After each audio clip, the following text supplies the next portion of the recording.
I'm here. Councilmember Barry. Here. Councilmember Clay. Here. Councilmember Robinson. Here. Councilmember Siemens. Present. Councilmember Sniffer. Here. Councilmember Wright. Here. Okay, the first item on the agenda is council comments, and I have a couple that I'd like to lead off with. One, I wanted to check with my colleagues to see if we want to do the same thing that we did last year, which is that the Tacoma Foundation is going to be sponsoring the Azalea Awards on April 25th, and they've asked if we could, as last year, also sponsor the awards so that they can use the space here. And I'm assuming there's no problem, but I want to check with my colleagues. Anybody have any problem with that? Okay. I also wanted to mention that I went to a grand opening last week of the Sligo Creek Nursing and Rehab Center on Carroll Avenue. Opened their new dining room and rehab gym, and it was a very nice event, and they surprised me. I thought it was an open house, and when I got there, they said, "Oh, you're just in time to speak at the ceremony." So I did, and it's a very nice facility, and I'm sure if anybody wanted to see it, they would be more than happy to give a tour. And they did a nice job of expanding what they can do with folks. Also, I just wanted to mention the speed cameras that are being installed in 2 locations in the city, and let people know that they're almost ready for prime time, and I think the anticipated start of the time when they go live and kind of a warning period of a couple of weeks may be around St. Patrick's Day, and I think, is the chief still going to be here next Monday night, and he'll give us a little briefing on those just right before they go live. And after a 2-week period for warnings, then they will start being active and issuing civil citations, and that should be somewhere right around April Fool's Day. So we can continue to speed down New Hampshire Avenue for the next couple of weeks? Just wanted to let people know. Just if you continue to do that, don't forget to change your ways. You might want to start practicing now. Oh, right. And I also wanted to note with sadness that we have lost 3 valuable members of our community just in the last few weeks. We got word today that Michael Israel, who was a member of the Public Safety Citizens Advisory Committee, just died, I think, Friday of last week. Also, we've lost 2 of the farmers market vendors. A couple of weeks ago, John Marshall, who had the spot out in the middle by Roscoe the Rooster and the Clock, selling goat cheese and pierogies, died at age 56.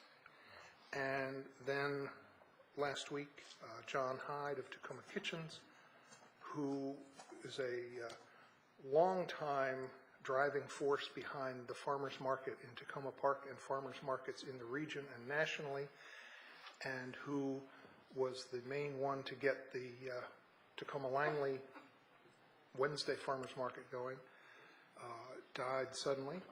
And so we've lost a lot of really good people lately, and I wanted to acknowledge their passing. And I think there will be more information on a memorial service for John Hyde. The sense, have you heard anything different, Doug, that it would be mid-April? Correct. So as we get information on that, we will let people know about that. Are there other council comments? Councilmember Clay. Let's see. I'll start on Ethan Allen Avenue. That's a good place to start. So let's start with the speed cameras. After last week, when we talked about the box that was covering up the ADA accessible sidewalk that we poured a couple of years, somebody did come out and twist the box on the pole so that it is less obstructionist on the sidewalk, so that was good. The rest of the sort of the bulk of the poles are still standing. And unfortunately, the contractors, this is like having yet another public utility in our midst. And so the contractors that were installing a component piece on the north side of Ethan Allen decided to just make a U-turn in the middle of the street, and in doing so, pulled up onto this guy's lawn, like across and over the sidewalk, and drove through his newly planted flower bed and left a 4-inch deep tire tread about, this wide. I don't know if he had dualies on his truck or whatever, that runs the entire length of the guy's property from one corner of the fence to the other, just for the laziness of not going up and turning around at Prince George's or making a 3-point turn or turning around in a driveway, which didn't do much to endear the traffic camera people to the neighbors who were already unhappy about the bulk of the traffic cameras in their area. I went out and caught the guy who actually works for the speed camera company while he was out doing some work on it, and got the names of the 2 contractors that were out there working for them that day, and I'm kind of waiting to see if the resident got a report back from the witness that saw them driving all over his lawn. On down the road, I took a tour of the area around the Eastern takeout place at New Hampshire and Ethan Allen, which is the kind of mid-600 block on the north side of Ethan Allen. And as you're walking towards New Hampshire Avenue, there are not ADA cutouts in the sidewalk there. And it's actually a really harsh drop-off. It's like a 6-inch curve in some places, and I think an 8-inch curve in the other places. And I was wondering, if the city installs those there, how that kind of walks around the corner there.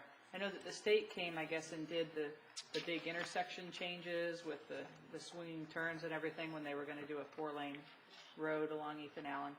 But it is a significant accessibility barrier, so if we could get that onto the list, that would be great. And then there's been a change of ownership in the townhouse at the end. I guess the person who used to live there asked the property owner at the corner where the check cashing and the Eastern takeout are to remove some lights and turn out street lights, and the new residents would actually like them to turn their street lights on.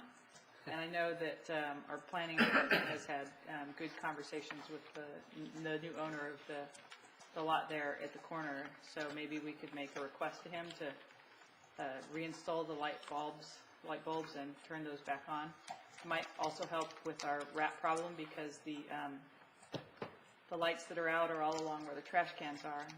And maybe rats don't care about light, but might get rid of some of them. Okay, and then the last thing is moving to the Long Branch Sligo area. That there have been some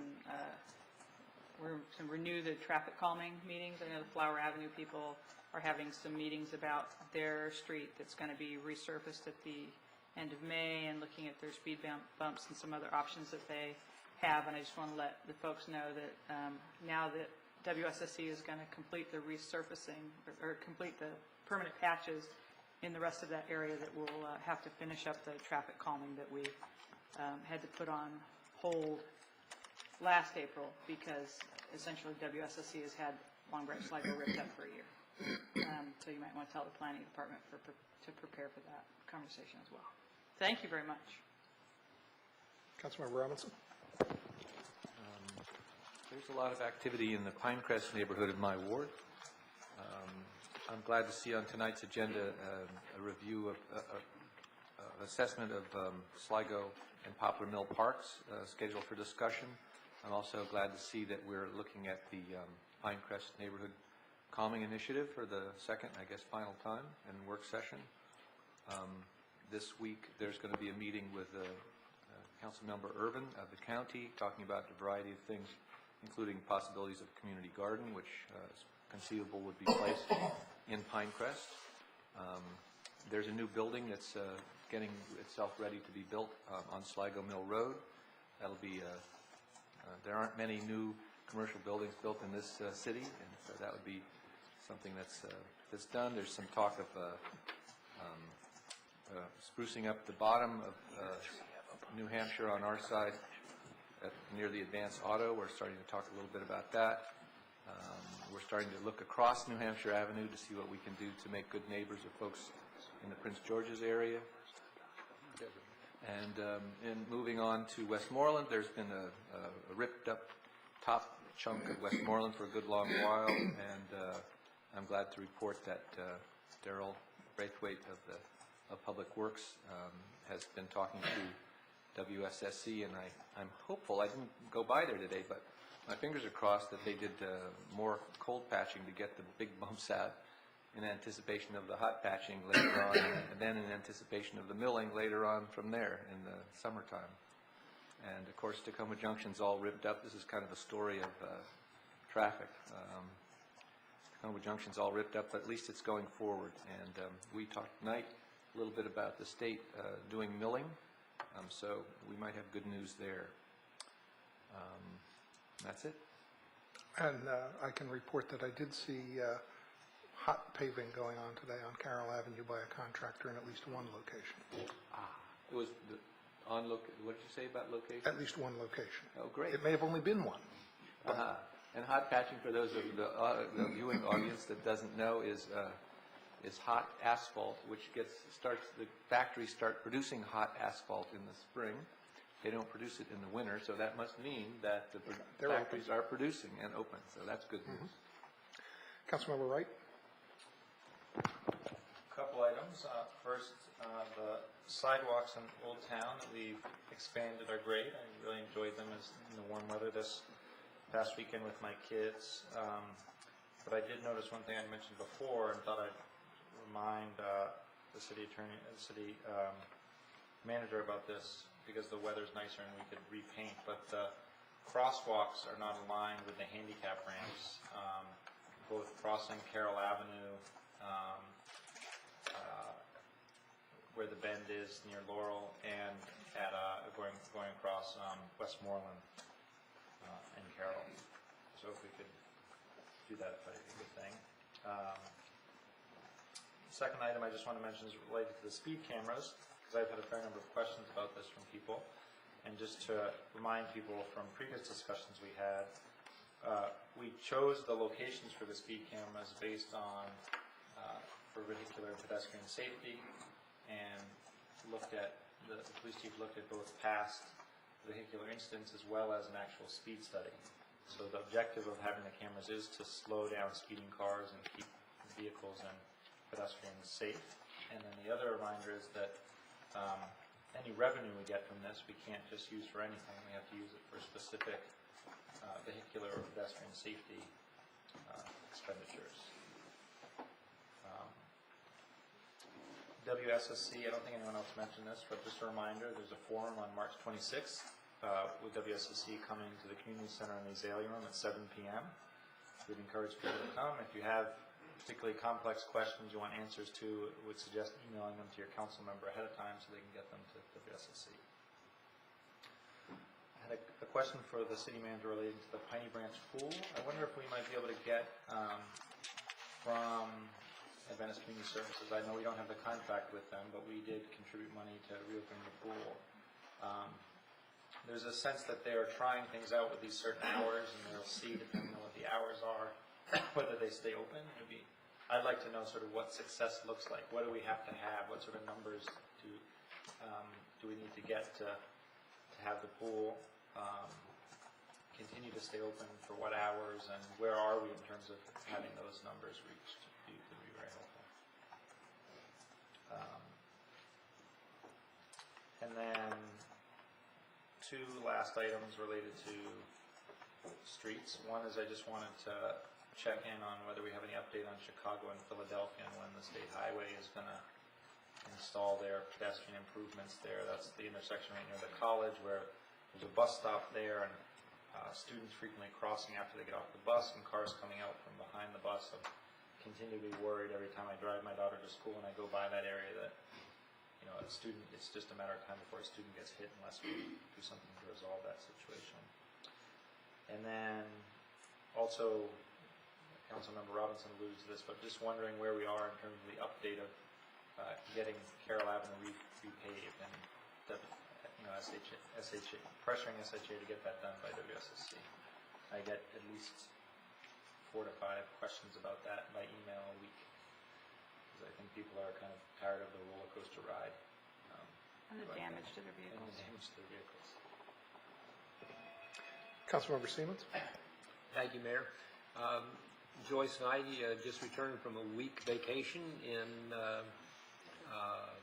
Jamaica. It was very enjoyable. It was a beautiful place to be this time of year, and I suspect it's a beautiful place to be any time of the year.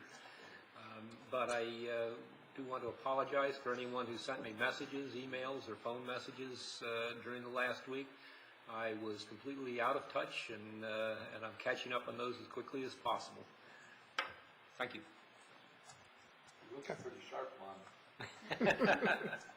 Councilmember Barry? Well, we got a little excited last week when it was announced in the news media that as part of the economic stimulus package, a mile of New Hampshire Avenue was going to be repaved. Then, a little while later, we found out it wasn't our mile. It was further north, and it was said that it was one of the most dangerous parts of the boulevard, and we don't feel that's true, and we have the statistics to prove it. In fact, it's the area between University and Eastern Avenue, where even a couple of years ago, very tragically, a state trooper was killed in a rainy day when his car went off the road and struck a telephone pole. And the money for the repairs was in the state budget last year, but it was taken out because of the budget crunch. And Barb, maybe you could inquire into this and see if what the city can do, if anything, to get that money restored, or as part of the economic stimulus, whether we could have access to that money so we could get another mile. The first or second most dangerous part of that road in our area, which has been the scene of many fatal accidents in the past couple of years, pedestrian deaths, other tragedies. And the state's studies themselves show that the wear and tear on that road has worn away the surface to the point where there's no traction, particularly in wet weather, creating a very hazardous situation. And it's high time the state fixed it by making sure that it's paved freshly as soon as possible. And I'd also like to send my condolences to the family of John Hyde. As Bruce said, he passed away last week. A real hard-working contributor to the city who's done wonderful work, very self-effacing man, a neighbor and friend, and it's just a tragedy that he's gone. We'll all miss him very much, and I did want to offer my condolences to Louise and John's 2 sons.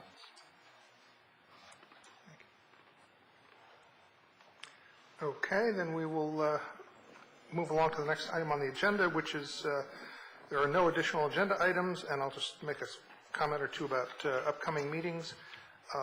Next week, we have the public hearing on the strategic plan and council priorities, and also a presentation by the Metropolitan Washington Council of Governments. And the work session, part of the work session next week will be probably some reports from a couple of committees, the Facade Advisory Board and the Nuclear Free Committee, and there may be a discussion of the proposed ride-on bus route changes.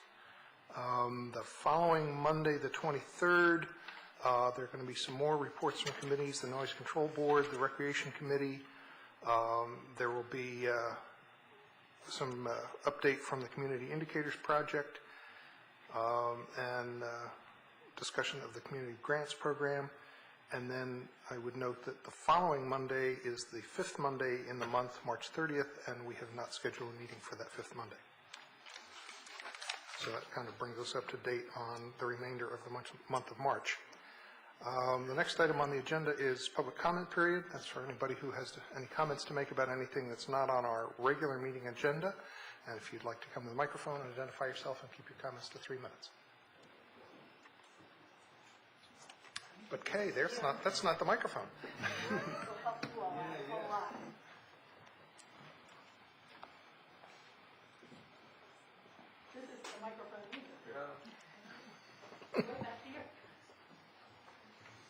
All right. Well, tonight I'm here wearing my middle hat. I put all these, I looked at it, oh my gosh, why did you write all that silly stuff down? So I'm wearing my middle hat, it's the burgundy one, member of Pine Branch Pool Advisory Committee, Marketing and Publicity. This is FYI, for your information, this is the official flyer. This has got your pool hours. Now, for your information, they are, Councilmember Wright, subject to change based on pool usage. I think you're going to find we will have been open for 4 weeks this Wednesday. And as we've been open, I know what the numbers are. I didn't think to bring them tonight because we haven't shared them yet with the committee. The numbers have gone up consistently. Including early bird swim. And where the numbers aren't terrifically high, it's in the late evening hours. And those are the ones that might change. Like that 10 o'clock, that really was always supposed to be 9 o'clock. Somehow it managed to be 10 o'clock Monday through Thursday. So that's... Somehow, we'll leave the person's name out of this. I didn't mention the name, did I? Thank you. But they just were on a vacation in the Bahamas. I'm teasing. But that one, and then the 8 o'clock, the like 7 to 8 o'clock hour on Sunday evenings possible. I mean, that's a little food for thought. But this is what's happening now. We're actually selling the pool passes. I think most of the folks that are using the pool, and the one name that I've seen from this body of human beings is Councilmember Robinson on the list. Now, I may have missed some of you all. Sorry. I was counting names, and I didn't read them all. But the early morning dudes, those are the ones I'm looking for the most. So it's him. But this is just to bring you up to date. You'll probably see me here periodically to the point of nausea. As you're all aware, the pool opened February 11th, and it's actually having a great deal of success. With excellent leadership by the aquatics director, Veronica Barnaby. The 4th grade swimming program is going, and the kids are having a great time. There are new form swimming classes. She actually had to start a list of, if she has some dropouts. So the classes are going. That is terrifically exciting. And they're also, I think the recreation departments are bringing little groups over. I think the daycare that's at the school is also bringing little groups into the pool. The Sunday free open swim was hugely successful. The first Sunday gleaned 162 human beings in the pool. Is that 3 minutes? I'm sorry. I'm going a little longer. It just has to be this way. Control the situation. From 3 to 5, and then from there on, it went like 95, 71. We had 95 again this past week. So that's really exciting. It's been a huge success. We are fortunate to have such a facility in our community. I mean, it's really a jewel. And to have the opportunity to be in partnership with the Adventist Community Services and Ron Wiley. These are my requests. The facility was actually closed. I know it was only 2 years to us, but bottom line, it was actually 7 years. The YMCA never promoted it. No one knew it was there. So for 7 years, no one's really known the little guys that are over there. And it's kind of hidden behind the wall anyhow. So we need as much help as we can get from everyone. I'm requesting from all the council people and Mayor Williams, who wrote such an excellent article about the Thunderbolts, please send out a special invitation to your ward to come for a swim in this wonderful facility.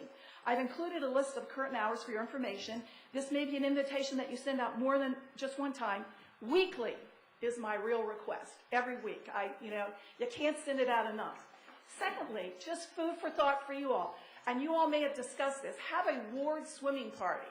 You know, Ward 3, Dan Robinson sponsors Ward 3 swimming party. I can get on him because he's my council person.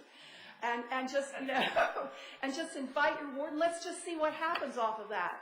And I'm happy to assist you. And if you need some publicity, need some help, you want to put a crepe paper or a balloon up or something like that, I'm really happy to do that for you. Now, let's see. And it would be better in the evening. Sundays, I think, are going to be hot days. I mean, people are going to be there on Sundays. It would be better in the evening, but if that doesn't work, Sunday, if the evening doesn't work, Sunday's good too. And now for City Manager Matthews, I'm going to make the request, and I do know there's a yes and a no to every request. If we could get it in the S&I, in the status and information, just a little blurb, even each week. I know you all think that's overkill, but it isn't. It's more we can drill this into the city, the more people will come and use the pool. Like I say, the numbers are going up. And it's so, I cannot tell you, when last fall, one of the Montgomery County Recreation people wanted to fill it in with dirt and turn it into a gym, and it's now actually a swimming pool. You have no idea how exciting that is. It is also the only swimming pool, I believe, attached to any school in Montgomery County. Gaithersburg has got a pool not attached to the school. It's separate. There are no other schools with pools. So it's just a fun thing to have had the opportunity to see it grow and see there's water in it. I've seen it empty for so long. And any help you all can give will be greatly appreciated. And once again, I thank you for your time, and I thank you for doing what you do as elected officials. I really appreciate each and every one of you. Do you have any questions? I see one question here. I only answer easy questions. I just want to know if you would concur with me that we really need to thank Deborah Hademan of the Recreation Department, and also the Robin Riley from the County Recreation Department for their excellent help in helping this to be a success. We've really, Deborah from Tacoma Park and Robin, who has gotten a cash register down there today, I just actually called her. She's going to lend us some equipment to have a class on Wednesday night, and then, I'll get it and take it back. We're just, we're doing a whole lot of partnership with Montgomery County Rec and with of course, Tacoma Park Recreation, which is where this little niche actually falls. It kind of falls right into Tacoma Park Recreation. It's kind of part of recreation swimming. It's a real community project. It is a community project and a love. Thank you. Cool. More questions, Councilmember Robinson. Can you get the passes at the pool now? Yes, you can. They and have they have change? Yes, they're there. And they have change? Do it have change?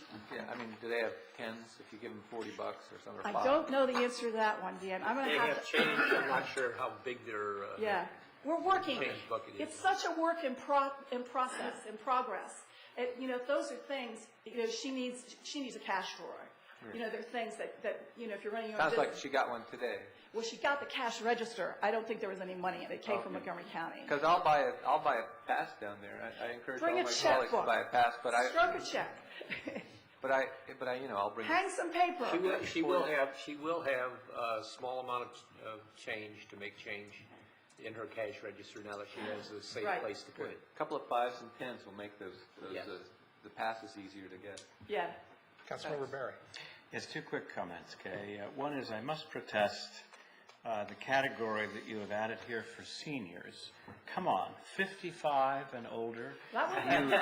You have captured, obviously, several people on this dais, and I Now we understand. know why Councilmember Robinson's swimming so much. Yeah, and I understand the feelings are so hurt and the depression so deep, it will take a lot of swimming to generate the endorphins to make people feel better.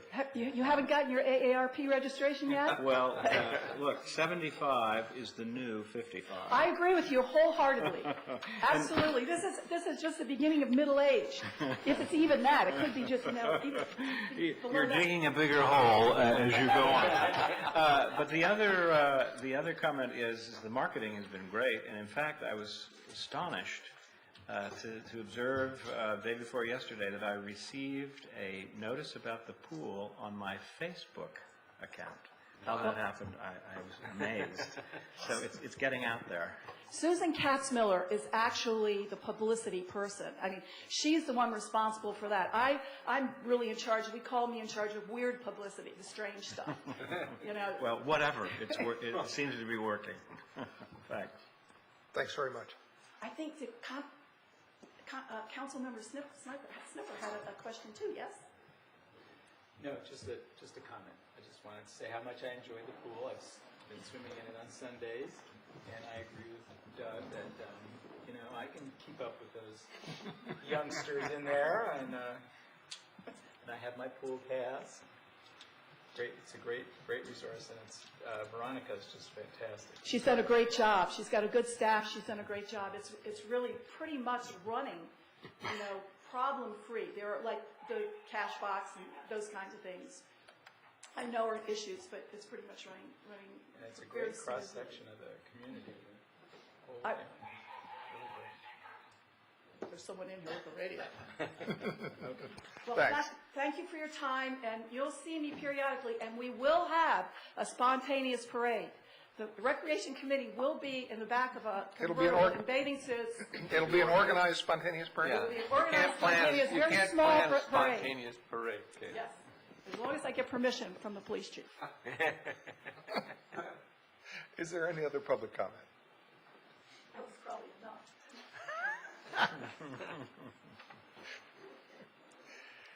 Okay, city manager's comments? Okay, you're always a hard act to follow. What I have to say sounds really boring and mundane now. Just wanted to share with the council that we did open proposals today for the Public Works project. Obviously, we just opened them around noon, so we're still sorting through them, but we did get 8 proposals. We'll be reviewing those over the course of this week and then scheduling interviews with the top firm, and I'll be working with the mayor once we're at a point where we're recommending a bidder to get that on the agenda. Sorry, I didn't hear what the subject was. Public Works facility. Okay, Proposals came in. thanks. And just very brief, I just wanted to remind the council of something that we're working on. As you may recall from last year's budget process, one of the things that we are looking at this fiscal year has to do with the police pension plan. As you may recall, actually a year ago this month, the pension board had recommended some changes to the plan, basically in response to some high rates of disability, which probably sounds familiar to Councilmember Elrich here. Our problems aren't as bad as yours. So that was that option was temporarily put on hold. This was something that we agreed to work on with Local 400, our police union, and we have since that time basically been jointly looking at different options. At this point, I think we're probably looking at 2 primary options. One would be the amended version of the current plan that we have, which was recommended by the Board of Trustees. The other is we're also exploring joining the state plan, which is LEOPS.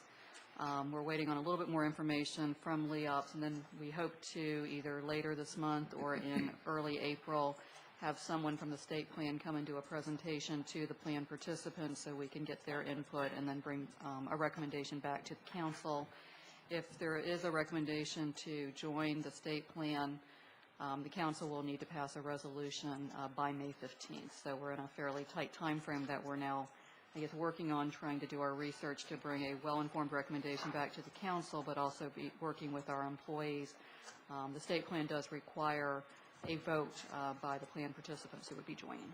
So we'll keep you updated. I just want to get that back on your radar screen since we haven't talked about it in quite a while. Councilmember Siemens. Thank you.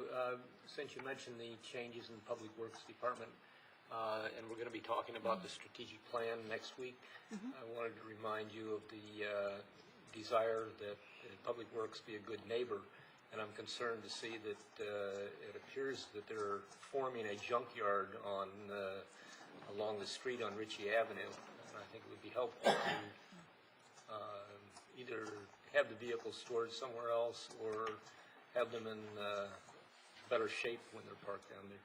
Okay. I'll look into that. Thank you. Thank you. Did you have any, okay, any other questions? All right. Legislative update? That's yours. You're looking like the deputy city manager looked last week. Oh, was that me? Yeah. Lots going on and lots that we're tracking. Obviously, we're still continuing to track very carefully the POS issues, and obviously, I know you've been in Annapolis talking to people about that, as have our contractual lobbyists. Truthfully, Suzanne is in contact pretty much several times a day, almost, sometimes with Seacott and Elliott, which is our lobbying firm, just basically trying to keep track of the various bills that may impact the city, and trying to keep up with what's being discussed and what's changing from day to day. And unless it's changed in the last few hours, there's potentially a vote tomorrow in committee in the Senate on the POS bill. And just a reminder that if that doesn't pass both houses of the legislature in this session, there will be no POS money. Right, which, as I think everyone's painfully aware, that is a huge percentage of the planned funding for the auditorium renovation. Right, and I should modify what I said by saying there will be no interior POS money. There'll be no what? Interior POS money, since that's the intent of that bill, which was filed by the department for the administration to clarify the language to make sure that there could continue to be 3 areas of funding for program open space in the state, which would be land acquisition, renovation of exterior things like playgrounds, and interior use for recreation as well. Councilmember Wright. Could we just have the city lobbyist look into Bill HB 309, which is the renewal of the historic refurbishment tax credits, and historically, there's been a 50-50 breakdown between what Baltimore City gets and what the rest of the state gets. And there's a proposal to adjust that because the rest of the state wasn't using their 50% to go to 75-25. And I think that's put it in jeopardy with some lawmakers. And it would be bad, particularly for our historic districts, if that cut didn't get renewed at all as a result of that new proposed compromise. So if we could just get a reading on that and whether we need to call anybody. And there was also another bill on the historic districts to deal with a gap where some properties thought they were going to be able to get that credit and didn't, and trying to restore that for that period of time. Sounds like that's all there is on that update. We're going to move next to the presentation. I did want to note that Councilmember Elrich is here, and we're going to move his discussion with us up on the agenda so that he will be the next item after the presentation that we're going to do next, and then we'll do the regular meeting voting items after that. So if we can move to the results of the classification and compensation study. And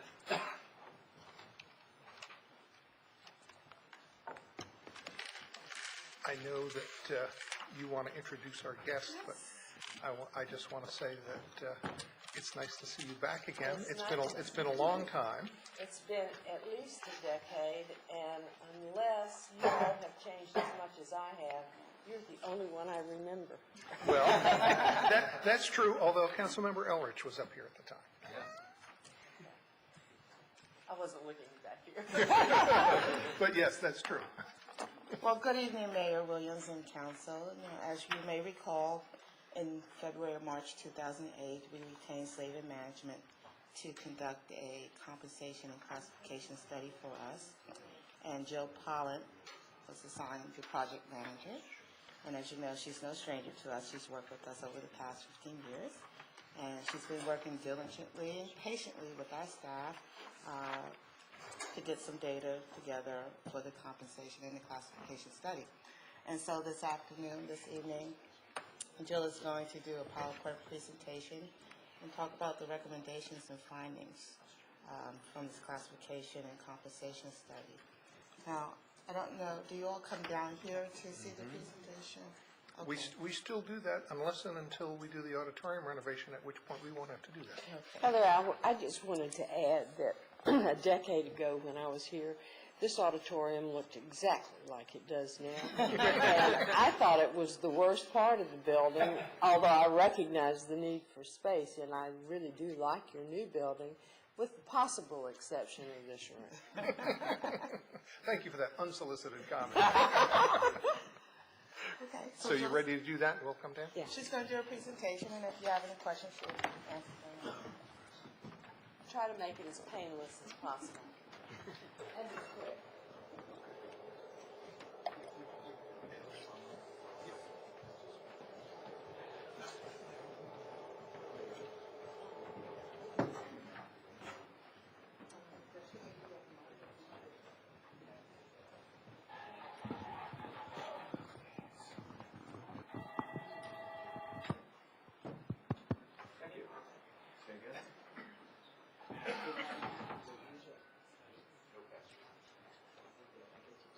The mic and the mouse.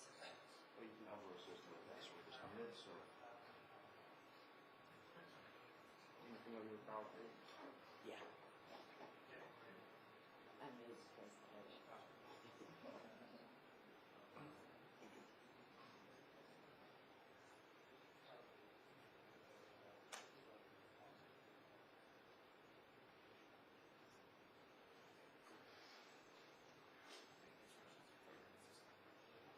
This may actually take longer than the presentation. This is for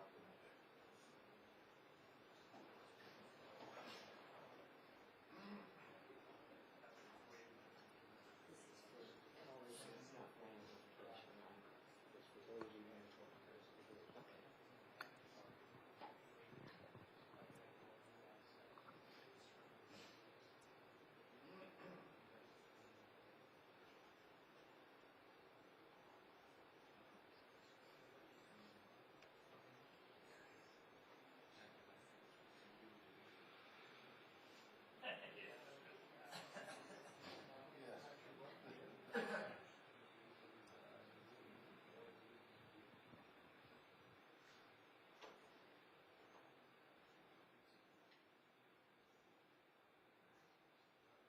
Oh, that's good. Can you bring PowerPoint up?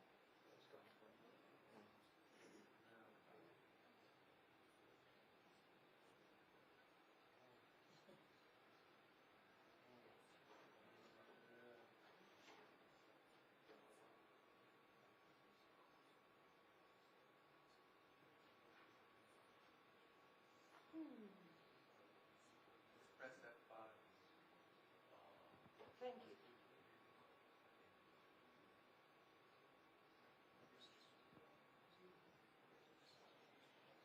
Okay, I will try to make this quick and painless, but the first few slides are just a quick review of the process we use, since you may or may not recall it.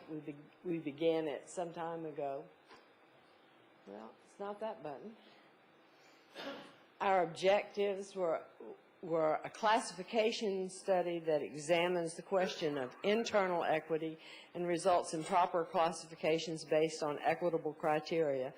And you may remember we did this the last time in 1997-98.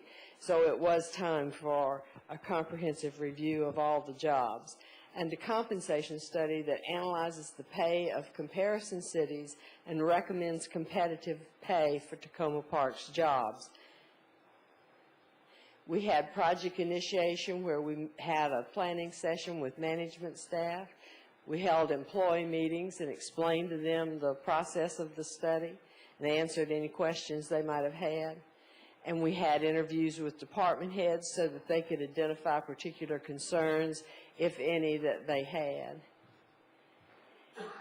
We asked the employees to fill out a comprehensive questionnaire, position questionnaire, which we refer to as a PQ, and then we conducted interviews with at least one employee from every classification.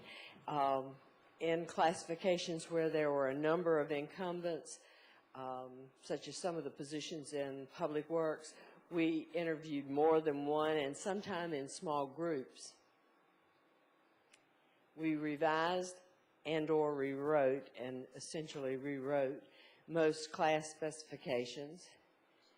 We sent those specifications back to the employees for their review and comment, and they and their supervisors reviewed them and sent comments back. We did a preliminary evaluation of all the class specifications, and we used a job evaluation system based off of the factor evaluation system of the national government, but modified for local government.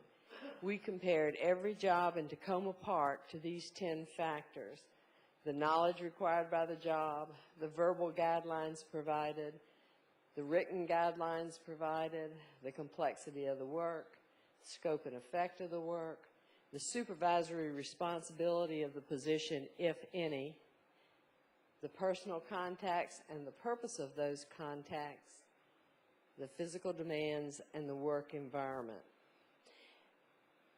This system is the same system we used in 1997, except we updated it a few years ago and we completely revised the way we structured your grades. And I'll get into that in just a minute. We analyzed the comments that the employees and their supervisors made on the class specifications, developed the final class specifications, and then conducted an appeal process on the final class specs. The majority of the appeals were wording changes and were, in our view, more minor than substantive appeals of this is not something that I do or this isn't appropriate to my job. We are in that process now. We're not quite through. And then we did the final evaluation of the class specifications using the job descriptions. The job evaluation system.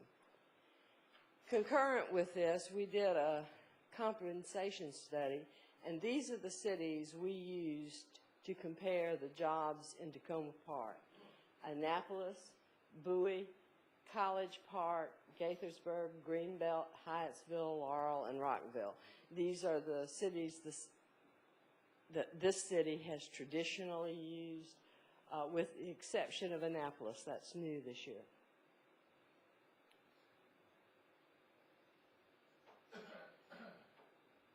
Okay, now to the part you're really interested in. We found that on average, the city's current pay structure is close to market. The minimum of the pay ranges is at 107% of market, and I'll explain why that occurred in just a moment. The midpoint, or the market rate, and this is what the structure is built off of, is at 97% of the market. That means that it's 3% low on average. Now, obviously, some jobs were more were above the market rate, some were below, but the average was 97% of the market, so 3% below. And the maximum is at 96%, which means you're 6% low on the market. As I said, these are averages, and jobs were found to be both above and below. Now, this is hard to see, but in the narrative report, you have all of these charts. What this chart is showing is that labor and trade positions, the dotted line, let me verify. I can't read this and barely read that.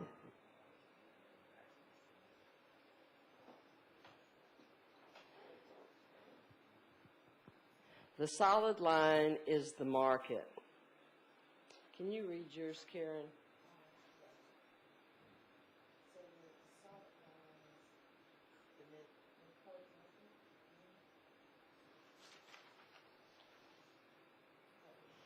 The broken line with the dot in between, and you can see it as the top line on the right-hand side of the chart, is the current market rate. That's your current pay structure.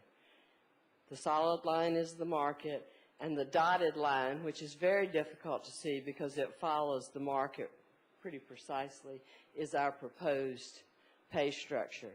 So you see what we're doing is, in the new plan, is raising the lower level jobs and lowering the higher level jobs just a bit. Isn't that counterintuitive to the data you had in the last slide where it said that we were high and low end? This is just labor and trades positions. We've broken them out into labor and trades, police, and then everybody else. And we had to do that because of inconsistencies in the market. You know, our job evaluation system is very rational, but the market itself is not rational. And no one knows that better than we do these days, but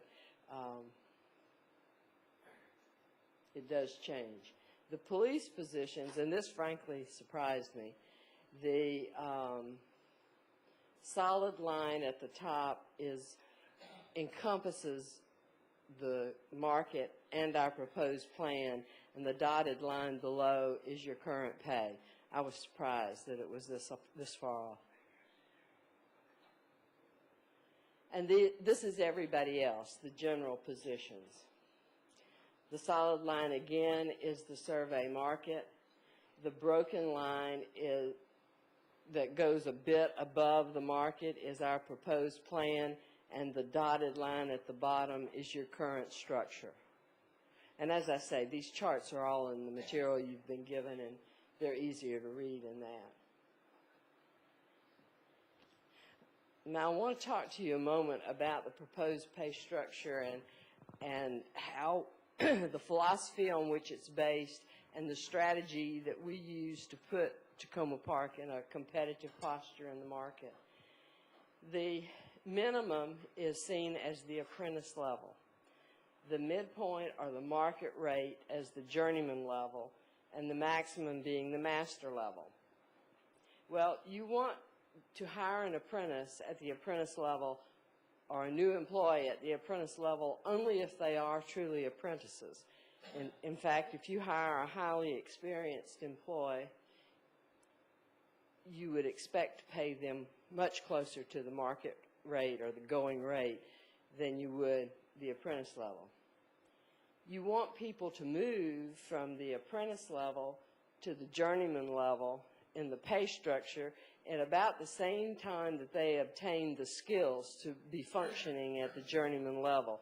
So that's a fairly rapid process in local government. For the greatest majority of the jobs, it's 2 to 3 years.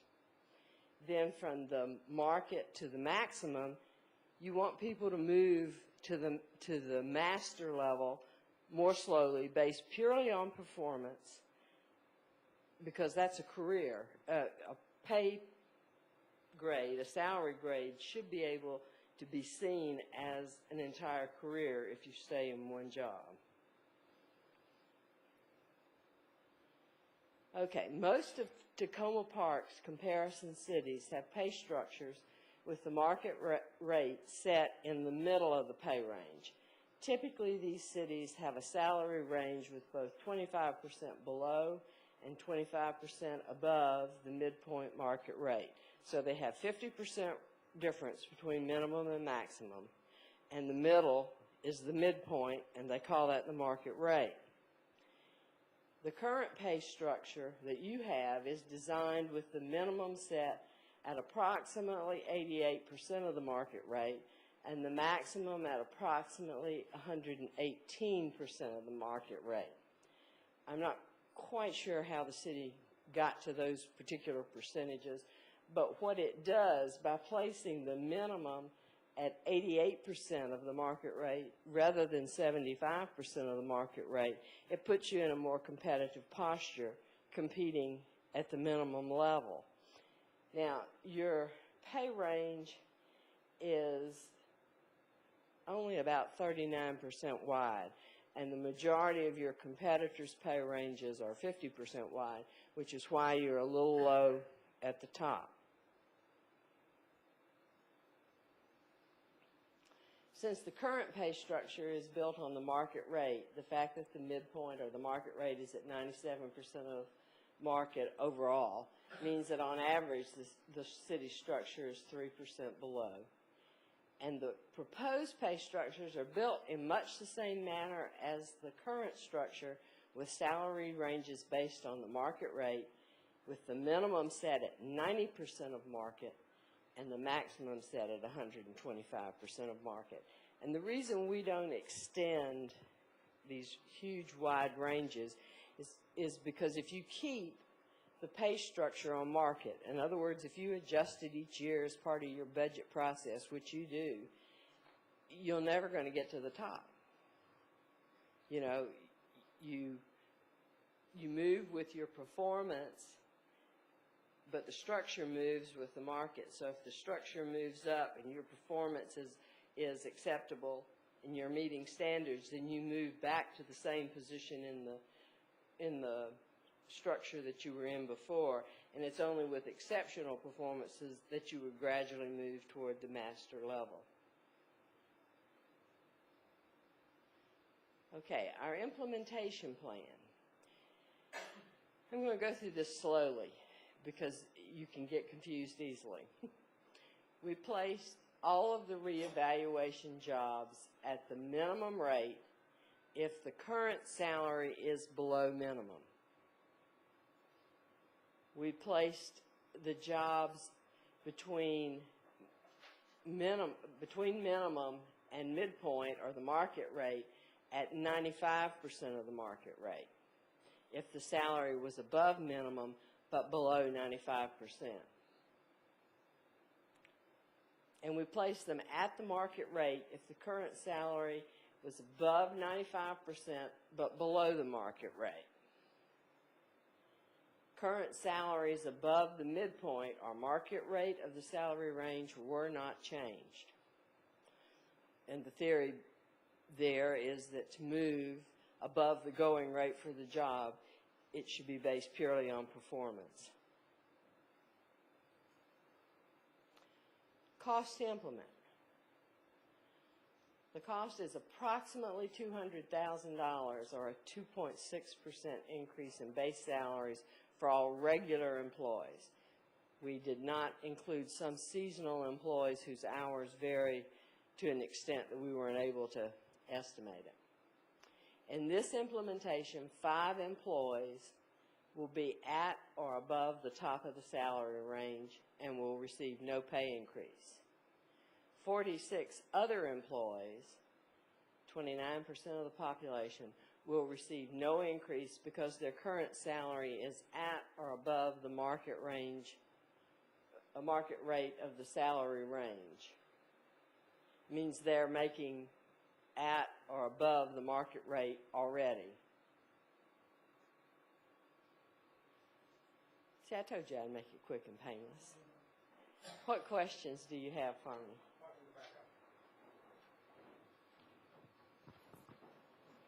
I guess I need this.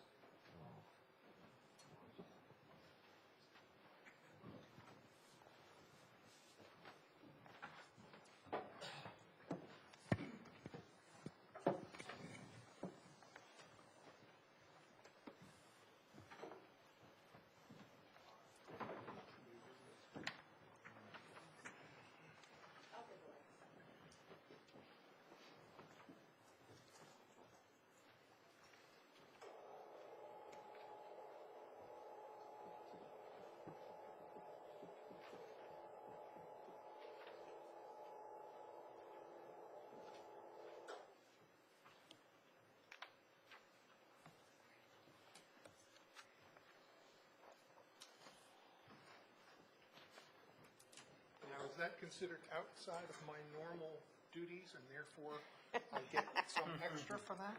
You're elected, it doesn't count. Anybody have any questions? Councilmember Robinson. I guess you didn't look at councilperson salaries while you were No, we didn't. Beyond the scope of our... Just kidding. We have done that in the past. Have you? Mm-hmm. Well, You know, when it's been included as scope of work, I see. it never results in anything that anyone can act on. It's political. Because it's political.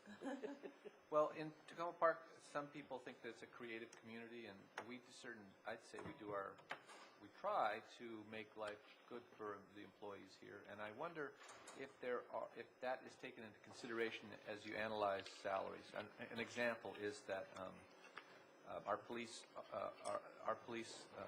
staff get to take cars home, and that was a conscious decision that we made to improve morale and to make them feel like there's really a good reason to, yet another good reason to work here in our police department.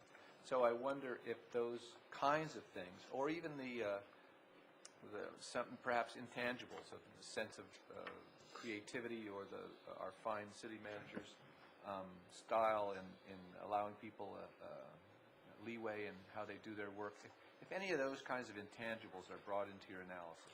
It's very hard to do an apples-to-apples comparison on things that are hard to quantify like that. Now, with regard to the cars, you have competitor cities. For example, Greenbelt is the one that pops to mind quickest, that also has this one-man, one-car policy, and they take them home. And some of them take them very far from home. And is that, so it doesn't play a part, even though some cities have it and some don't, is what I hear you saying. There's no real way to quantify that. I asked our chief the other night if he had a way to quantify it, and he said, maybe I'll get back to you. But Listen, I didn't hear a from him police as well. chief can quantify anything. I think it does obviously add to morale, and there is an intrinsic value to it. It's just very hard. It's kind of like comparing health benefits. You know, you can look at what an employee has to pay or what the employer and the employee together pay for health coverage, but it doesn't tell you about the quality of the coverage. It tells you about the experience of the organization, because that's how the rates are set.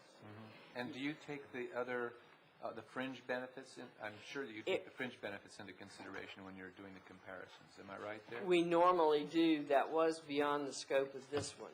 However, I can tell you that Tacoma Park is competitive, because I just did this in Greenbelt. And all of the cities in that group are very competitive with one another. Greenbelt and Gaithersburg both have a little something extra in terms of a pension plan that's a matching 453 plan. 457.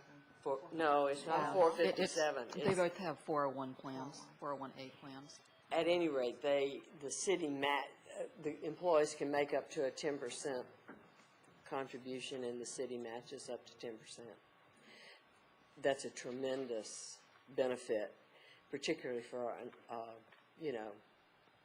middle-aged workforce. Last question.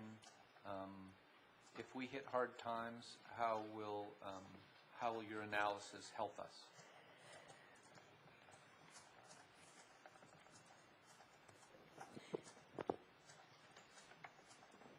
I don't know. Right now, of course, when the environment in which this study was conducted was entirely different from where we are right now. And it is too soon to know the impact of this economic downturn in this area. None of the cities in the study have started hemorrhaging positions or laying off people or furloughing people, but that doesn't mean it won't come. It just depends on how deep this situation goes, which people at a much higher pay grade than me don't even know. So. Thank you. And I guess if I could add a little piece onto the answer to that question, the part of this that I always get hung up on when it comes time to talking about pay increases is that we have a floor of, I believe now, 3%, so that for a number of years until this is done, is it this one that triggers it, to get back to market, we assume that there's a no matter what is going on out in the world, that there's a minimum of 3% increase for that whatever the medium category is called, performing. The market. Yeah. Well, the market, but it's based on performance of adequate. It's not unsatisfactory and it's not outstanding. It's the middle one. If I can just add on, I think, to what the mayor is referring to is the way that we go through, with the exception of a study such as this, on an annual basis, our pay ranges are adjusted by the ECI, which is a national labor index. What the mayor was referring to in terms of the 3% is both of our union contracts, both with Local 400 and with ASME, acknowledge that that's how the city updates its pay ranges, but it does basically provide that if the ECI index were to change less than 3%, the 3% is the floor that the mayor was alluding to. Right. And that only, in the end, gets adjusted when we get to a point like this, where we go on the data and adjust everything accordingly rather than on just a blanket Correct. charge. Councilmember Snipper. Hi, thank you for this report. It's very clear and helpful. Thank you. I have two kind of main questions. And I'm a statistician by Oh, dear. profession, so that may indicate why I have these particular questions. But you have a list of cities, and can you talk a little bit about how they're chosen and why is Annapolis in there, et cetera? Why are these cities in there, and how did you pick them? Well, in 1997, we picked a cast of thousands of cities. I mean, we had Virginia cities, we had counties, maybe even school districts. I'm just not sure. There were just lots of organizations. And as we tried to go through that data, we ended up throwing out all but these very comparable cities, even though a couple of them are a little larger and in a different county. They still compete for the same employees you compete for. Annapolis was added this year as a result of the union negotiations. Union negotiations. I think the police union. No, formed the it. ASME. ASME. Yeah, these cities are specifically referenced in the ASME contract with the city, and the union and the city have agreed that they will be used essentially as the benchmarks. And since, of course, your ordinance says everyone who's not represented by union will be treated like those who are, those cities seem to be the most appropriate. It's very difficult to find a true comparable to Tacoma Park. But the same thing can be said of almost any city. There are a lot of differences. You can look at budget, size, you can look at population, you can look at geography, daytime traffic through the city, all kinds of measures, but you're never going to find another Tacoma Park. Trust me. I travel the country. You're never going to find another Tacoma Park. Of course. Because you're unique in that way. And so you have to take the salary data as a guideline. As I said, the market's not rational, and we took a snapshot in time of pay when this survey was done a few months ago, and it's a guide as to what is competitive in the market today. Now, I guess it's a professional opinion. I was going to say my personal opinion. My professional opinion is that should this downturn continue through 2010, you're not going to have to adjust pay. People are just going to be grateful to have a job. But that will turn around, and when it does turn around, then if you've engendered ill will among employees by making a hard life even harder, and they have an opportunity to move, they may. So what we try to do is encourage sound human resources management practices throughout, recognizing reality. I suspect the majority of your employees would prefer to have their rates set competitive with the market, and in a downturn accept some percentage lowering for some temporary period before just saying nothing, no more. Am I making sense? Yes, and knowing that the cities are specifically referenced in the union contract was a very useful piece of information. The second question I had is related to the matching jobs. You indicate that you had solid compensation data on 57% of the jobs. Seems like about half to me. Or you could say, Well, we used, talk a little bit about who's missing and what the direction of bias is. well, first let me tell you how compensation studies are normally done.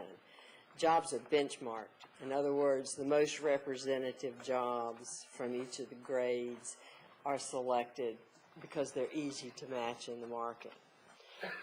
The Wayne Hobbs approach is 100%. Well, 100% of your jobs are not easy to match in the market. But we got matches on 57%, which is a very high percentage for benchmarks. I mean, we could have built this plan on 20 benchmarks, maybe even fewer. So I'm comfortable that we have that. And in terms of matching the jobs, in 2006, I updated your plan, or I provided information to the city for updating their plan. And I visited all of these cities with the exception of Annapolis, and I sat down with their job descriptions and your job descriptions, and I matched the jobs myself because we had thrown out so many matches because it just didn't seem right. The data just didn't seem reasonable. You know, you get a job in there that's suddenly $20,000 more than all the rest of them. You know something's wrong. So I think our job matches are good in terms of matching comparable jobs. The second part of my question was, can you give a sense of the direction of the bias? Is there, are these jobs, the 57%, are they tend to be higher salary jobs? No, or they're lower all, in salary fact, jobs? they're the ones on Exhibit 2, the market summary analysis. Those are the jobs that we got data on. Yes, I understood that part. I'm asking for a judgment on your part about whether the jobs that are represented here are Representative? representative. And and you can. I'm asking for your professional judgment here. They are representative in that your competitor cities have very similar jobs. So yes, that's the key selector of a benchmark. I mean, it serves no purpose to survey a unique position because by its very nature, you're not going to be able to find data. And of course, the more data you have, the more confident you can be that you're getting a good projection of what the salary should be. And we averaged 7 out of 10 or 11 jurisdictions, which is a pretty high number for an average. Okay, thank you. Councilmember Wright? One question is just, were there any jobs you found where we were particularly overpaying, and would you suggest that we freeze those salaries until they come closer to? The 5 individual employees who've reached the top of their range should be frozen until the range catches up with them, until the range moves again. Then, of course, they could move. In terms of jobs being overpaid, I mean, that's part of the reason I'm here. And if you look on Exhibit 2 at the very last column, that percentage, our goal is to have all of those jobs between 95 and 105% of market. Based on the job evaluation system and internal equity, you have some deviation. I mean, we didn't just use the market. We also used internal equity to determine pay. And of these, I only see 1 or 2 that's above 105%, and those are solidly based on internal equity. Their work is comparable to someone else. Any other questions? Councilmember Yes, sir. Sands. Thank you. This is excellent report. I appreciate it. Thank The you. work you put into it, obviously put a lot of work into this report. I'm curious, and maybe Ms. Hampton, you can answer this question. Although it, I think, predates your work in HR. I seem to remember in 2000, we did pay analysis and adjustments. Was that based on the 97, 98 work that Slavin did? Yes. We think so. We think so. We've been trying to research that. There may have been some changes in translation between what we did and what was actually implemented. But Maybe the council historian remembers. I remember we did a, the city struggled in 97, 98 to adopt the plan. Fiscally, they struggled. And they did it in a phased fashion. And then over the next several years, tried to get to 100% of market. And finally achieved that goal, I think, in 2006. I'm not sure whether it was before. Yeah, I remember that there were some police pay issues that kind of got dealt with after some other ones. I have worked with the city intermittently in this decade, but not as intensively as in this work, so. my recollection of the pay adjustments that were made, there was some mass pay adjustments made back in 2000. That, in my recollection, is that it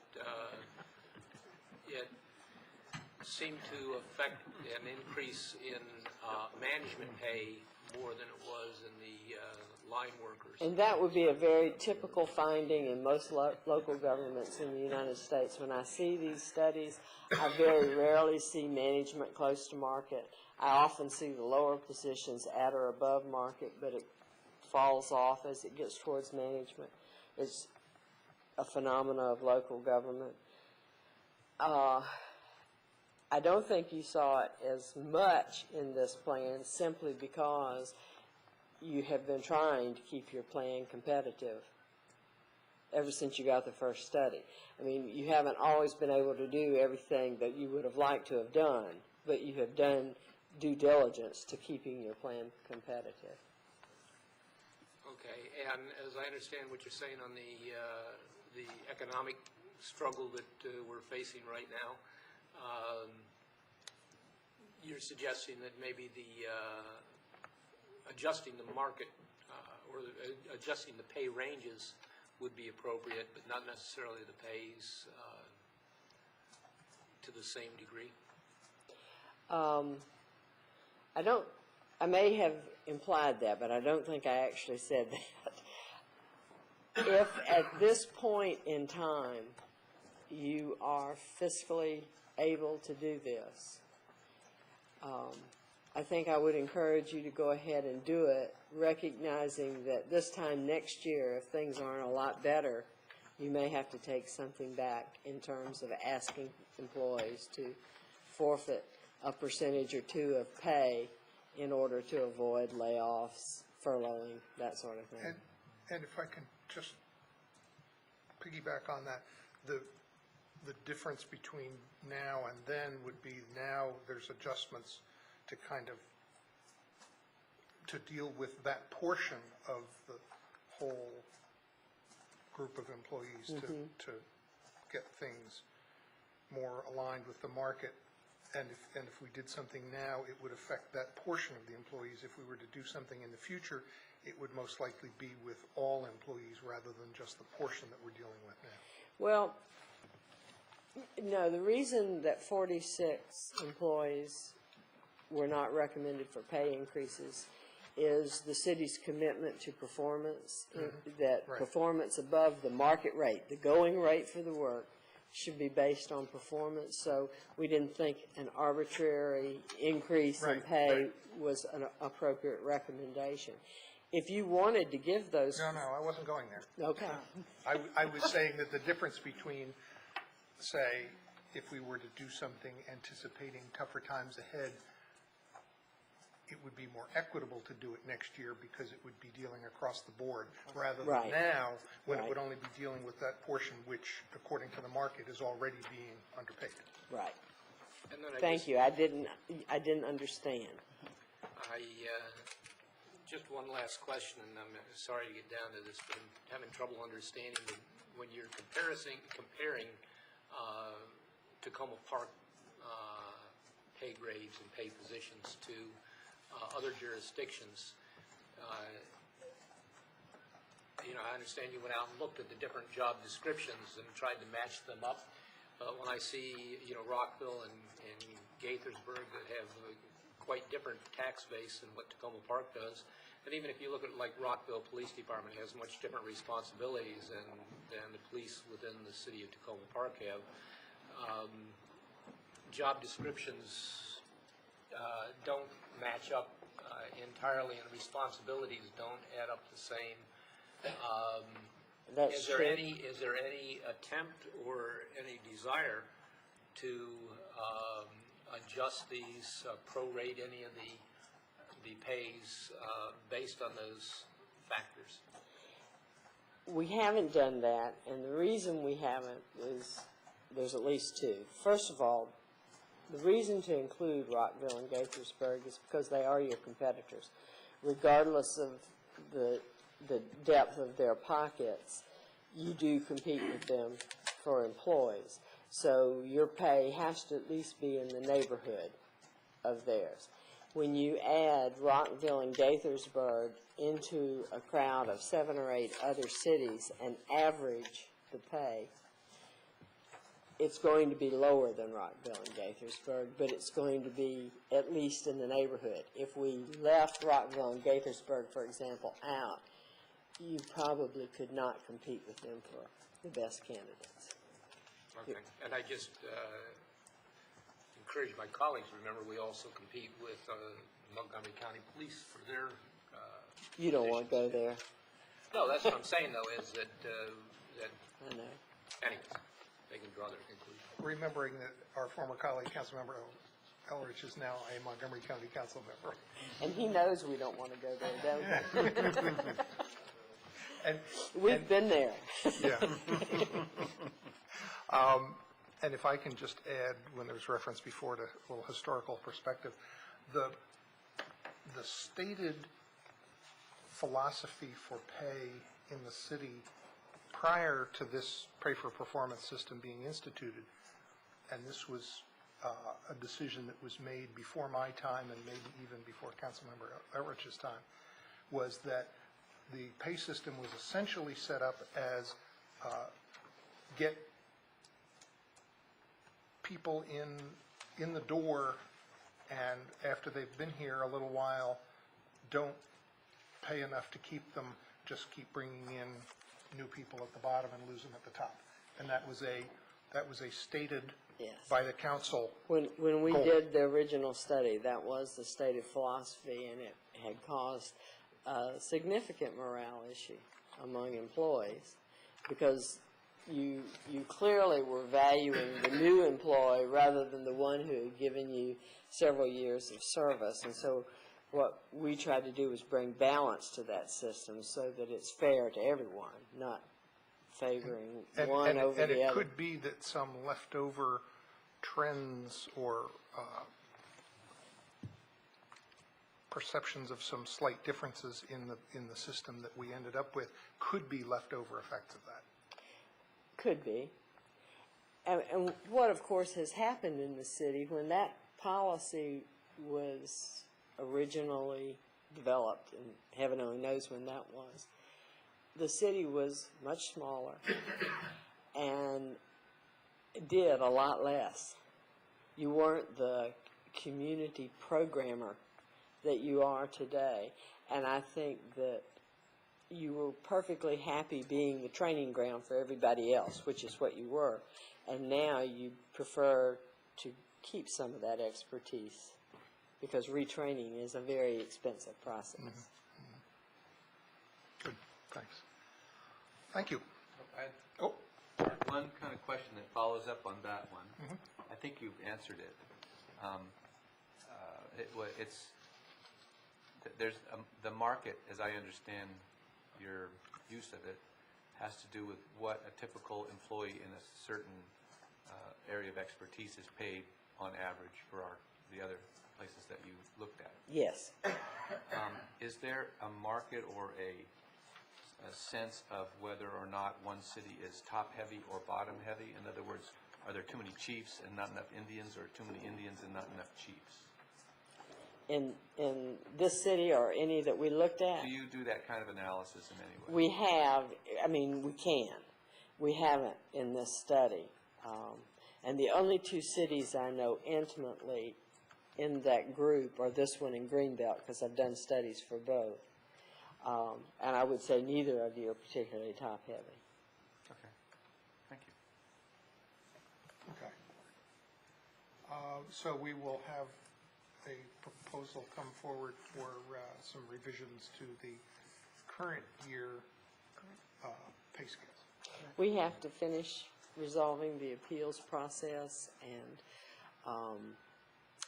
do a little work regarding the union contracts, whatever is necessary there, and then come back.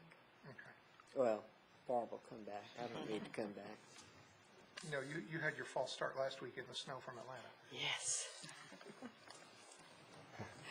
What a day.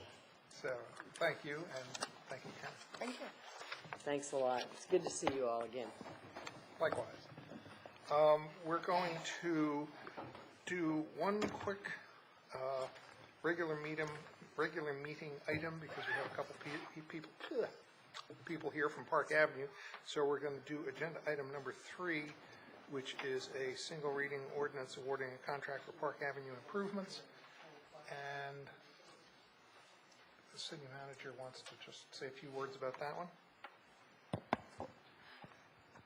Sure. This was a project that is included in this year's budget for making some site improvements in the rear yard of 7118 Carroll, which is a multifamily residence. As the council may recall, the neighboring property owners had expressed concern about some work that was done as part of the Carroll Avenue Streetscape project, and they had approached the council, I think it was actually in the fiscal year 08 budget, to basically address some design and landscaping concerns that they had as part of that project.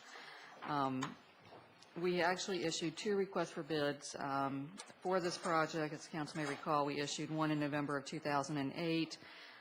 When those bids came in, they came in much higher than we had hoped for, and so Sarah Daines, who was the actual project manager on this, had some discussions with the neighborhood, and they had expressed a preference that we issue the bids again, which is what we ultimately did.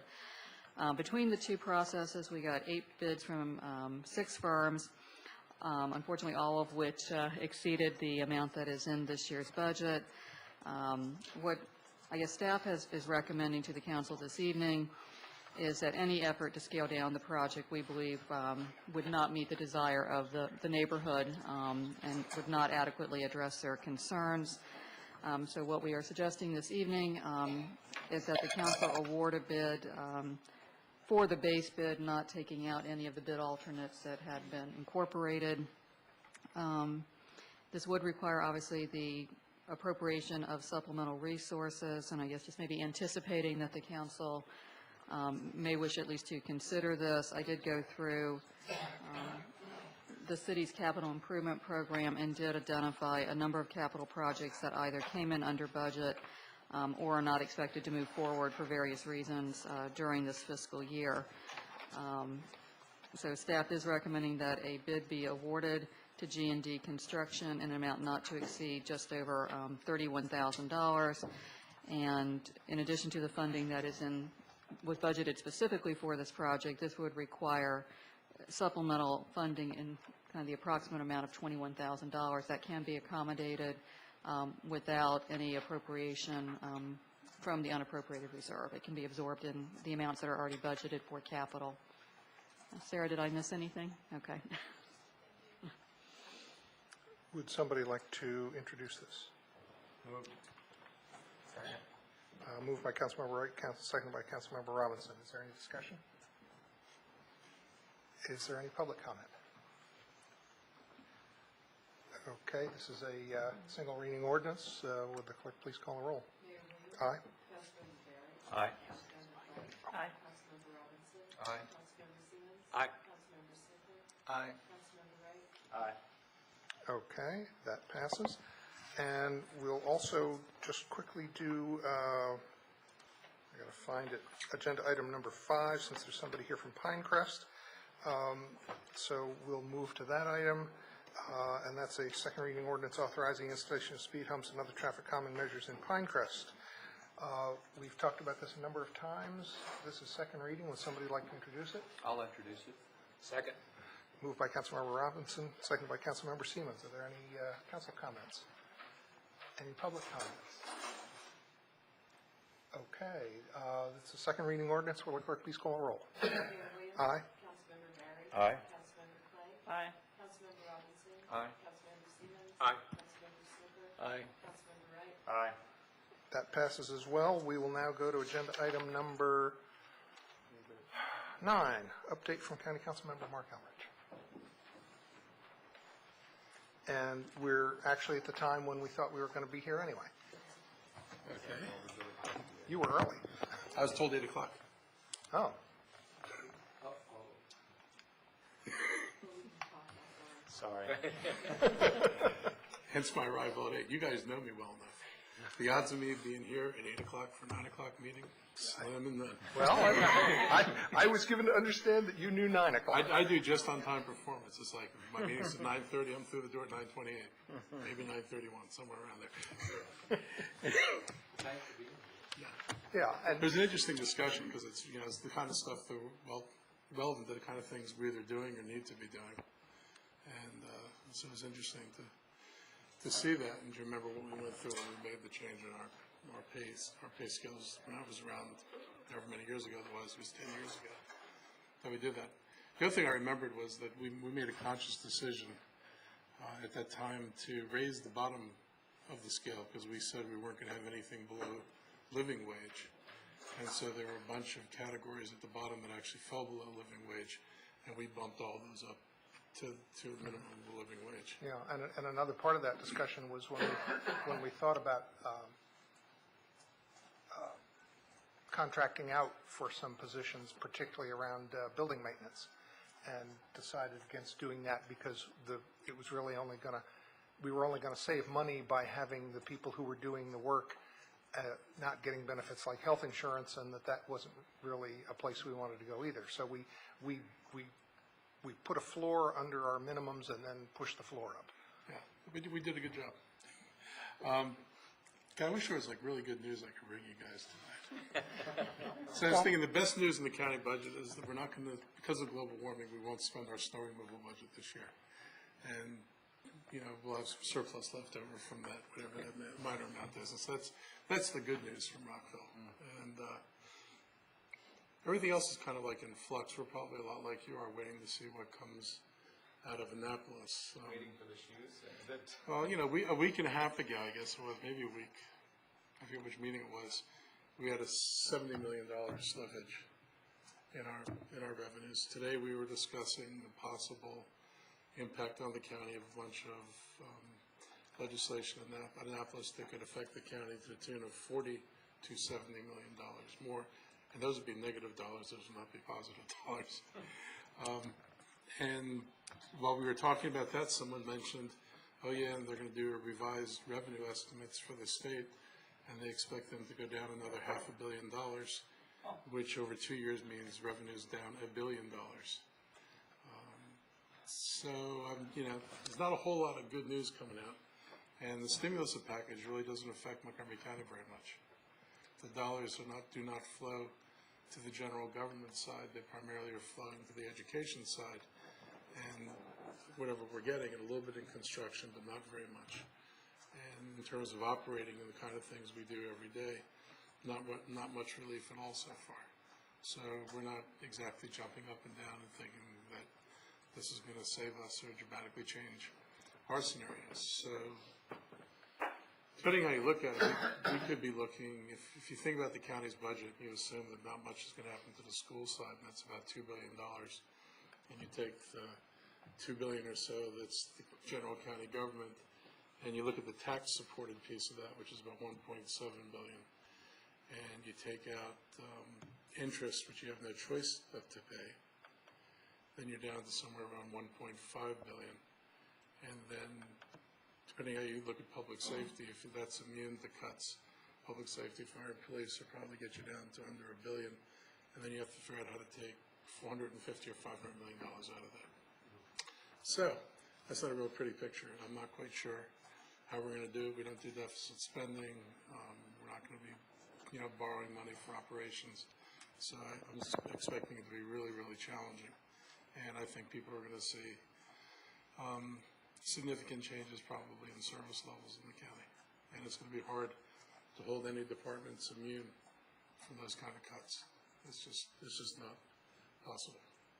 I think it was, I didn't sign on to the letter which chastising the county executive for sending over the ambulance fees. I mean, they've done everything possible to make it so no county resident, not only does no county resident would pay a dime, no county resident would get a bill.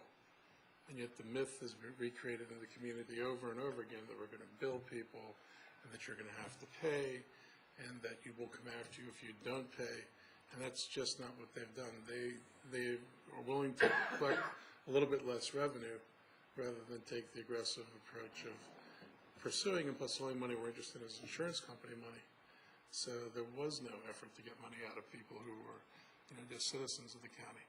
But it's been a really, I'd say, a losing public relations battle, because the perception out there is the county is going to charge you for an ambulance ride, and that the guy who's sitting next to you will be taking your pulse and asking you for your insurance number at the same time. And it's just not true. And I thought the county executive is right to identify it as a source of $14 million in potential revenues. And we're going to be cutting a lot of programs that are $50,000, $100,000, and wish we weren't doing it. And so $14 million to me is a significant amount of money, and I wish we had it. Is there any news about the ICC? So far, it is the only project in the governor's budget that appears to exist in a fairy tale world where there's an unlimited amount of money and no problems. It's going forward full speed ahead. We have pretty much confirmed that they don't feel any obligation to meet the county's special protection area requirements. So they'll meet the state's requirements, but they won't meet the requirements that the county has for doing work in special protection areas, stream valleys, like Northwest Branch. And that was kind of like unfortunate, but we can't get them to budge on that. But it's really, it's also a budget issue for them. I mean, everything they spend is hard for them. They're running into, cost overruns on the first two parts they've got on the books.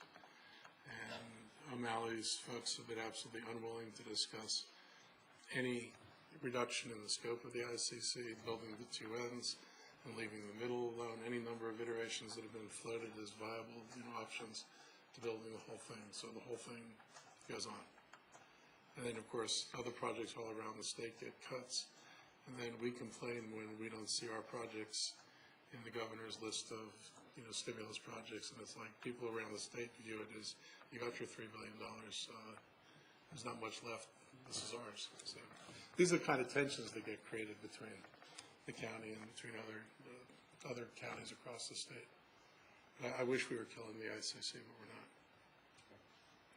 And I don't know where these other cuts will go. I don't know where they're going to deal with another $500 million in cuts this year or next year.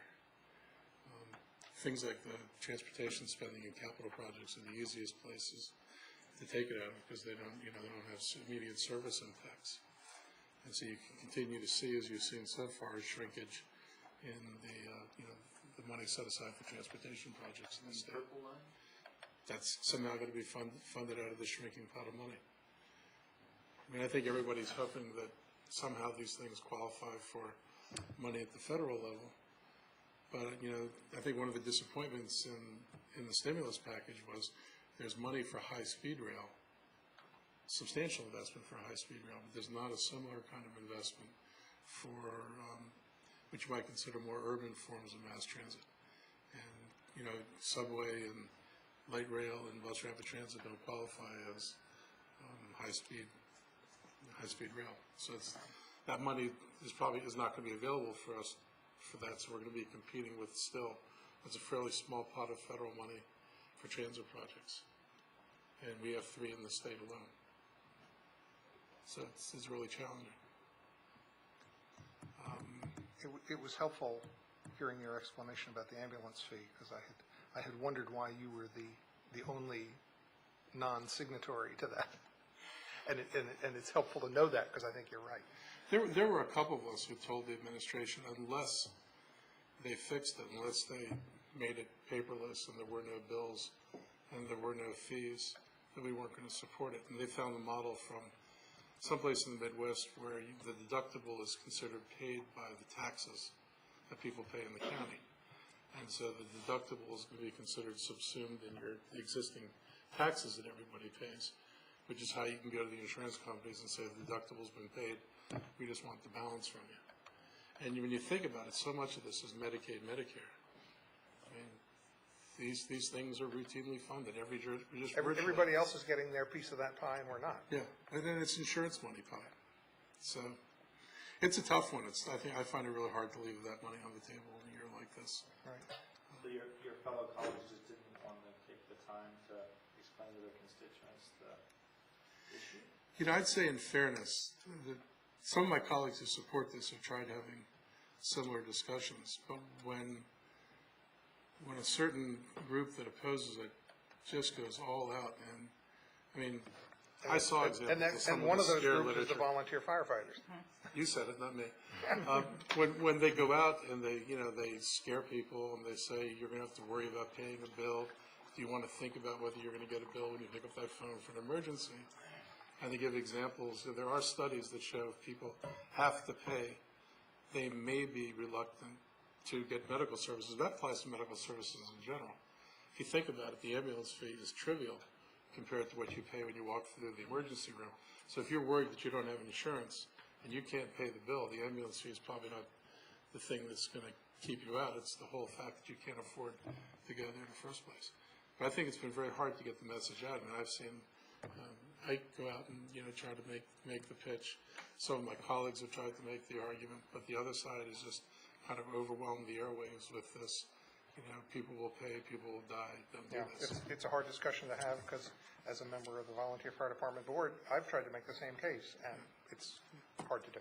And I sympathize with the people who ride, that they didn't want to be put in the position of asking somebody for health insurance information. Well, that person could be sick or dying, or somebody else is with them, and the other person is trying to focus on the person they care about, and you're sitting there collecting insurance data. But that wasn't going to happen, and they found a way to make sure that it would not happen. And it's just unfortunate that we haven't been able to, the companies haven't been willing to say, okay, show us your system. What I would like to have seen was for them to put down all their objections and then make sure that the executive system met their objections. And then all say, okay, we've heard you, we changed it from what it originally was. His proposal now is a lot different than it was when he originally vetted it. And to recognize that they really shaped the debate and shaped the changes in the program. But we haven't had any luck getting that discussion going so far. I want to make sure that we get to cover a number of things. I know when you come to visit, we tend to get involved in fairly long conversations. And I have a couple items, and I'll just put them on the table and see if my colleagues have other items you want to put on the table, and that way we can kind of get a sense of how we can best spend our time. I wanted to note that the municipalities in the discussions with the county executive at this point on the municipal rebate formulas reached a point when we had our meet and confer with the county executive a couple of weeks ago, where he said, we're still not there, and so we'll hold the municipalities harmless. And people appreciated that very much in the current budget climate. I did want to point out to him, and I know you know, that even if we had come to a conclusion on that, those formulas are based on 2-year-old data, and so if we had done all the work that needed to be done and gotten to that point, had those agreements in place, the current fiscal situation that the county's facing still wouldn't have resulted in, okay, and its times are tough, and therefore your money goes down too, because that wouldn't happen for 2 years. 2 years from now. And I think people tend to forget that. So his action was appreciated, but it was against that backdrop that shouldn't have gone there anyway. And I'm still waiting to hear more about where these negotiations are going. We know it's more made a presentation Right. to us yet, so I look forward to making sure that what comes out of this is fair and equitable. Yeah. I was, some topics that I just wanted, I'll just list them, and if people want to add things, and then you can kind of see what you want to talk about. WSSC. Let's go through them. WSSC, we've got, which part of it? The fact that we can't get an agreement on how to fix the infrastructure? Do you see any hope that there's going to be any kind of resolution to the appearing long-time stalemate to get some action, to get some agreement on a general manager, to get beyond where the situation has been hung up for, I guess, years, and actually make some progress? I don't have any reason to be hopeful. I mean, deciding how to pick a general manager shouldn't be this hard, and yet it's still out there twisting. I think to their credit, I think they have reached agreement with the county on a larger rate increase for the year, but nowhere near the kind of program proposals that were up there for getting a real capital infusion to deal with the very real breaks that are occurring in the system. I think it's been pretty well established now that the pipes aren't lasting anywhere close to as long as was anticipated that they were going to last. This is, pardon me? The pipes. The big pipes. And so this is going to be a major problem for us. And there's no agreement on any kind of formula to address the backlog. We've got more money for maintenance, but there's still reluctance to address the backlog. I don't think it's going to be resolved until we figure out how to get a seventh member on the commission, or at least the seventh, eighth, or ninth member on the commission. There are various proposals that have been floated to provide an odd-membered commission that could Including actually vote. getting one from the municipalities, but that went nowhere. That went nowhere.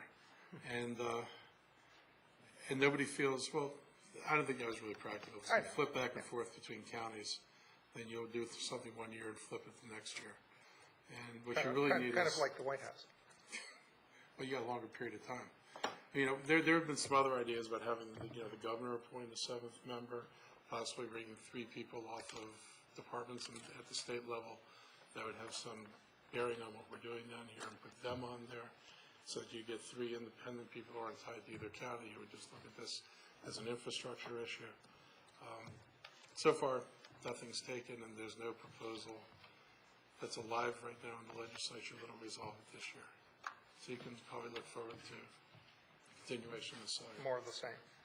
And just so you know, there's a forum here with WSSC with the interim general manager on Thursday the 26th, and then the April meeting of the MML joint Montgomery County chapter and PGCMA is here in April, and that's with WSSC. So the municipalities are trying hard to, while things aren't moving forward at a higher level, try and address the many service issues that have come up with replacements, and how to deal with getting WSSC processes fixed, so that when we have feedback to give them, that can actually have a part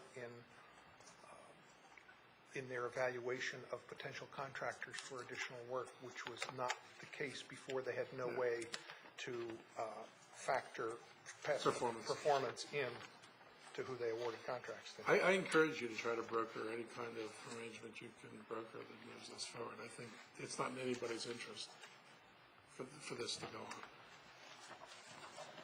on. I also had any comments you wanted to make about potential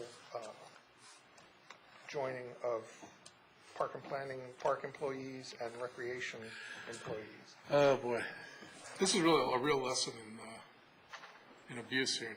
We had our Fed committee meeting, Planning, Housing, and Economic Development, to discuss the OLO report, which started out as a simple report saying we have got recreation programs done under Park and Planning, Parks Department, and under the county's Recreation Department, it wouldn't make sense to put all recreation programming, not the historical people, the architectural people, the nature people, none of that, just the recreational program into the rec department. And it morphed into this giant debate where I listed the things I was accused of trying to do. I think one was taking over the parks and building massive amounts of affordable housing in the parks. Taking over the parks, getting rid of the open space commitments, leveling the forests and putting in soccer fields and baseball fields. And anybody knows me, I'd only put in baseball fields. Personal bias. And it was just, just became out of control. And we had a very packed room today. It was standing room only. And a lot of concern about whether or not we could or should do this with the recreation programs. Now, mind you, both departments, Parks and the county executive, have both said that we ought to unify Parks and Recreation into a single department altogether, go beyond just moving the recreation programming in. We really should have a unified department. And each side thinks it should come to them.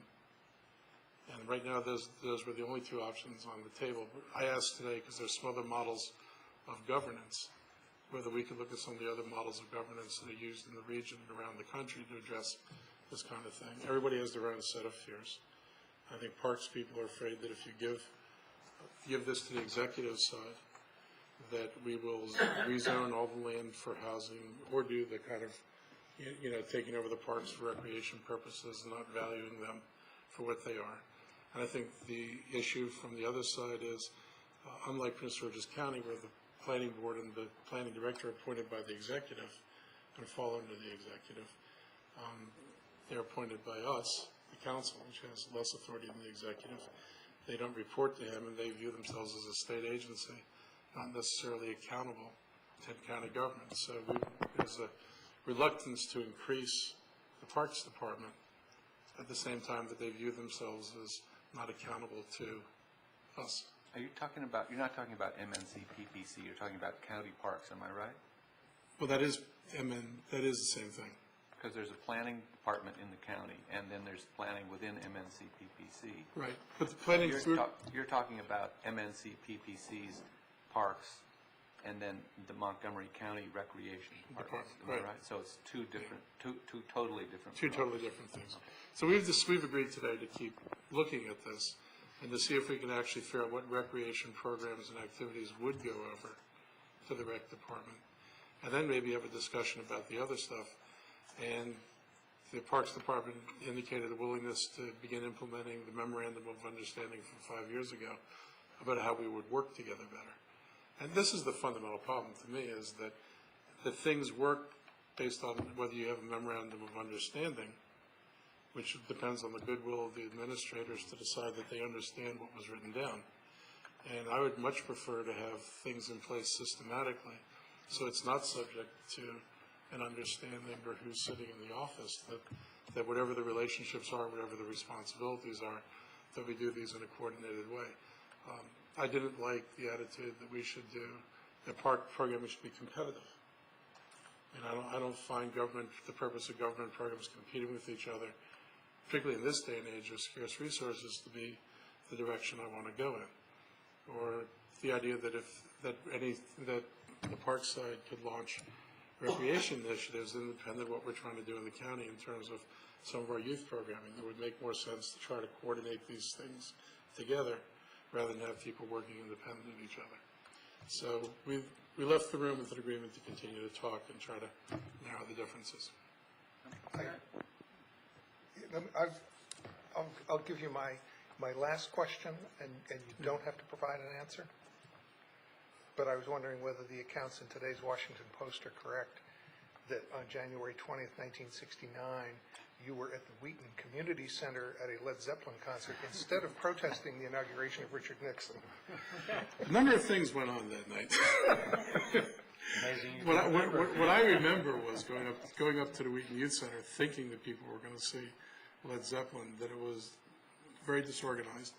There weren't a lot of people there, and the band wasn't very good, and a question about whether, and I didn't stay very long, and the question was whether this was actually Led Zeppelin, or this was a band pretending to be Led Zeppelin, because the record had only just come out. None of us had seen pictures of these guys, So we had no idea what they looked like. We didn't really know the music, except there was supposed to be this hot new Brit band coming over. So I'm not sure what I saw that night. I won't swear that they were really Led Zeppelin. They looked a lot different when I saw them a couple years later. But of course, hard living and being kids might have transformed them very, very rapidly. And it was interesting for me to see that another person quoted in that article was a former Recreation Department director here, Sharon Ward-Ellis. Well, she ran that. Yeah. It was really neat actually seeing all these people who played in bands that I knew back then. Because that's what I was doing back then. It was the best way to make a living I could have possibly done. I worked at, I was in Maryland, I worked at the book exchange. I made $32 a week. You played in a band, you made $150 to $250 a night. Right. I was in a 5-piece band. You split it 5 ways. That was more money than I made in an entire week working in Maryland. So being in a band seemed like a great way to make a living. Last week, we had a report we talked at length about the Washington Adventist Hospital and about the planning or lack of planning that's been going on there and how we can look into the future and so forth. And our deputy city manager noted to me that where she comes from in Rochester, their planning department was able to focus on a specific parcel and develop, in essence, a little master plan for that parcel. And she said she regretted that she's never been able to talk our planning department, our MNC PPC, into adopting that approach. She's mentioned it to them a number of times, and they say, "Well, we don't do that." And so, I don't know to what extent it would be helpful for us to have that kind of planning process in place, but Suzanne suggested it might be very helpful. I don't expect an answer or a solution from you, but I just want to put it in your head. Well, I'll tell you what they did a mini master plan in Wheaton for a very, very small area. Actually for one developer, and then they added in another piece of property and another piece of property. So it was a mini master plan. But they just did that. They agreed to do it. They did it on a very short time frame. Kensington made a similar request because they were concerned that their master planning process was taking too long. I think it's worth raising. But the money, it's going to come down to a money issue because they work on whatever money we've given them apparently is completely spent in whatever programs they said they were going to do, so there's no flexibility. So if you were to ask for a mini master plan, they might be willing to do it, but they'll tell you there's a cost involved in it. And I asked for one for Fenton Village, for example, when we were doing this last go-round up there, and it was somewhere around $100,000 to $125,000. And the council had only put enough money in the budget for one of those, and there were like 5 parts of the county that were asking for them. So that was not the one that got chosen to be done.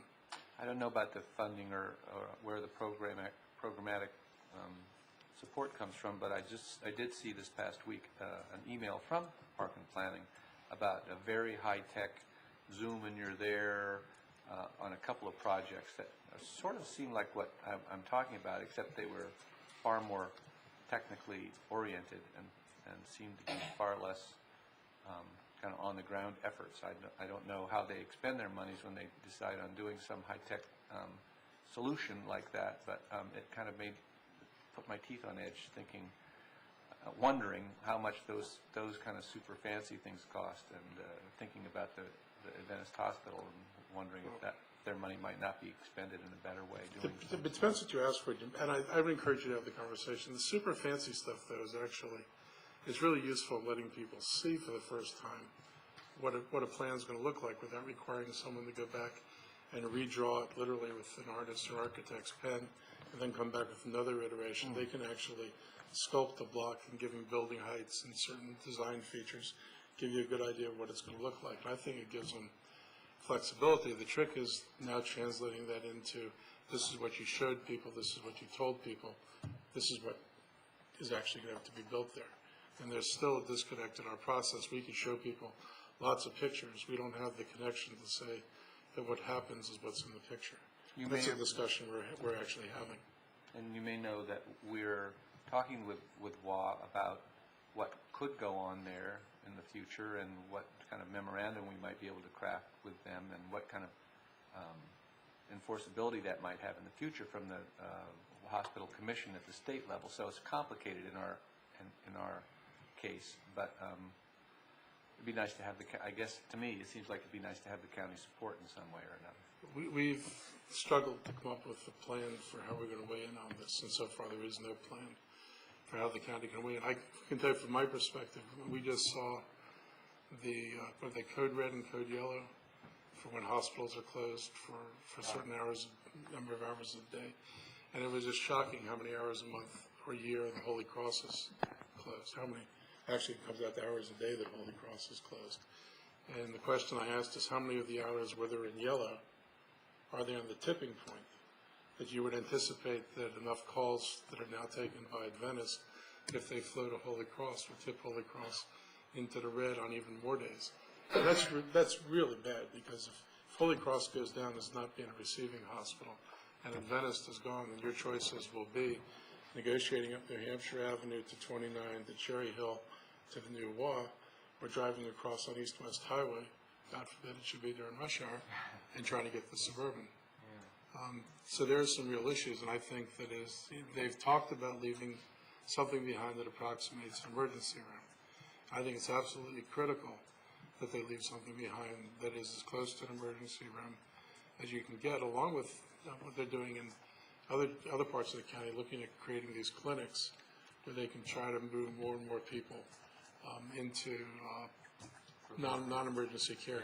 And they've talked about diversion, that an ambulance driver could make a decision that, this is a broken hand or a broken finger, and I'm taking you to the less intensive facility because they'll fix it there, they'll x-ray it, set it, and do everything. You don't need to be in an emergency room in a hospital. But you have to have that alternative facility, and we don't have it right now. Josh? Two questions. One is, are there other opportunities that you see, like the recreation situation, where we have things set up in maybe not particularly efficient way, or we have duplication of service or overhead? Yeah, things that stuck out to me is we have housing programs, and I mean the social aspect of housing and programs administered through HOC, DHCD, and HHS, Housing and Community Development and Health and Human Services. It seems to me that there ought to be a single point of entry for housing services, and it almost makes sense to me that it ought to be an HHS because there are all the other wraparound services. So if you come through the door needing housing assistance, there's a good chance you may need other kinds of assistance too, and it makes sense to have it in one place rather than 3 places. And then maybe one of the other entities ought to be the entity whose more focused responsibility is acquisition and production of affordable housing. But I'd like to see us look at whether it makes sense to consolidate across those 3 agencies. We do economic development out of 2 different departments. We have a lot of HHS programs that are either on contract or grant that it's not clear whether they're serving or whether they're important things and necessary things for us to do. I mean, if you look at the explosion of the county budget over the last, well, before I came in, 12 years prior to that, just a real explosion of the county budget. And things were added on because they could be added on, they could be paid for without a lot of thought about what's the best way to organize the institution. And I've told you all this before. We talk about our institution as stovepipes. Well, you should only be allowed to talk about your place as stovepipes for a certain amount of time before you begin to dismantle the stovepipes and figure out how do you get people talking with each other, how do you coordinate things, how do you have performance measures. I should be able to look at any program and say this is who it serves, why it serves them, this is the benefit, how does this compare with other programs, should it have been competitively bid, was there anybody else who is out there doing something similar who might have wanted to do this and bid for it. And I can't tell you that our programs work like that now. They are starting to implement stuff, accountability, and far more accountability than existed before. But they're at the beginning stages of doing it. They're trying to pick the big contracts first. And it's just, we went too long without thinking about how to run the place better. And that's the problem with having a lot of money. You don't have to think about things sometimes. And now we're thinking about it. And we don't have the time we really need to get the information to make these kind of decisions. We don't have baselines for a lot of things. So I would say the good thing is that they are implementing county stat, and they gave an example of how they've been able to make significant reductions in overtime using the county stat information. They're getting better pictures of what departments are doing, what's it costing them to deliver things, and I think after getting a year of establishing baselines for departments, there will be other opportunities then to make more analysis. But we're sort of like at the beginning stages of doing this. I wish I could say we were farther along. And then would you just comment on the budget situation and what that does to your potential ideas around the DRT system? Well, I had kind of assumed that things are going to be terrible. So my assumptions that I was putting into my proposal didn't include federal money, didn't necessarily include state money. And I was looking at a public-private partnership and looking at TIFs, tax infrastructure financing, or the use of expanded, taking your parking districts and expanding them to being transportation districts. I was interested in long-term bond financing. The idea of building this in a 3-year or 6-year of a CIP struck me as just wrong-headed. It's going to be on the ground for 50 or 100 years. It's the kind of project that lends itself to bond financing rather than try to pay for all up front. So we're continuing to have those discussions. Next week, we'll meet with the county executive to talk about where to get the money to get the scoping study done. And I've had discussions with Park and Planning about starting the process of getting the routes put into the master plan of highways so they can go to the next level in terms of funding. We actually managed to get into one place, State Highway, Maryland Department of Transportation, Maryland Transit Authority, WMATA, Park and Planning, and the county's Department of Transportation. I said Park and Planning, to talk about what needs to go into the scoping study. And the county executive got a presentation about a month ago from a large multinational company that builds these things, and their message to them was we're interested in building the system. They would like to do it as a public-private partnership, so we know there's some interest in doing this. And I have a meeting with their financial person just to sit down and talk about what are some possible ways that the county could come up with the ability to pay off a bond over a fairly long period of time. So I don't think we have any choice but to do this. If you look at the proposals for White Flint, I don't know how you all feel about driving on Rockville Pike, but I'm not a big fan of making that journey most days of the week. And they're talking about a development of White Flint that could add 20,000 houses or households and millions of square feet of development on a road that already is absolutely dysfunctional. And the other way you can do that is you put some transportation in there that you don't have right now. And I think that I'll give the developers credit. They have said they recognize not only the need to build the transportation that's in front of their property, but they actually have to build the links that go into it. Because I could build from, White Flint Mall to Montrose Parkway, a bus rapid transit lane, but if you can't get there from any place in the county, who cares? And so I think at least they're talking the language of recognizing the need to build a system. So I think I'm sort of optimistic. I mean, I think there's a pretty broad realization that we're not going to get any place new based on what we've got on the ground right now. And if we want to have the opportunity to bring in more revenues and get some measure of additional growth, we're going to have to rethink how we move people in the county. So I'm still feeling, despite all the bad news around, I think this is one thing that has possibilities. Any question? Thank you. Cool. Bring me back anytime. This is actually interesting. I want to read this little tidbit here since I know we're engaged in this.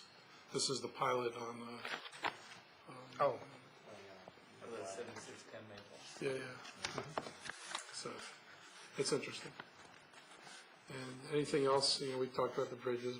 Valerie and I wrote a letter asking the county to put the bridges in yeah, thank you. to the county mix. And the pool's open. Yay. That's good. Thank you. It was a group effort. George and Valerie, everybody kind of got on the same page, and we pulled together. This is something we were able to get. Before you were here, Kay Daniels Cohen gave us an update. Of course, everything's flowing with regard to the pool in her terms, but it did sound like it's very much a success. And a community-wide partnership, as you said. Yeah. It's really critical. I mean, you've got to make sure that you have the resources here to drive the usership of the pool, because it will not, it's not going to be budgetarily sustainable if the users aren't there. So people should get healthy and swim. You know, it's a great way to exercise. Swimming? We got several people of us. So we'll pitch in and get you a pool pass. And the point that Kay was making tonight was that it's, that the usage is growing very, very nicely. You know, it's just been 4 weeks now that it's actually been open, and the usage has increased each week. I'm encouraged. It's great. It was really good to actually make this thing happen. And also for the operator to step up and make that decision that they were going to operate it. So I guess a lot of good things came together. Yes. I'll keep you all posted on the budget stuff if you have any questions. Hopefully, everything will not get much worse. Out of $1 billion, that's what I heard you say. I said that, yes. That's about what it looks like. Thanks. Your job looks so easy. Yeah, I was gonna say, you wanted to go there. Not to mention that I can walk into a room without a tie on and be normal. I can't do that there. So, good to see you all. Thanks. And we're going to take a 5-minute break, and then we'll come back and do our items.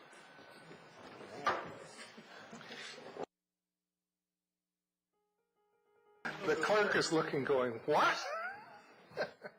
We're going to do item 2, which is the first reading of a corrective ordinance amending the 2008-53 ordinance, which authorized the pilot for 7610 Maple Avenue. And Sarah is here.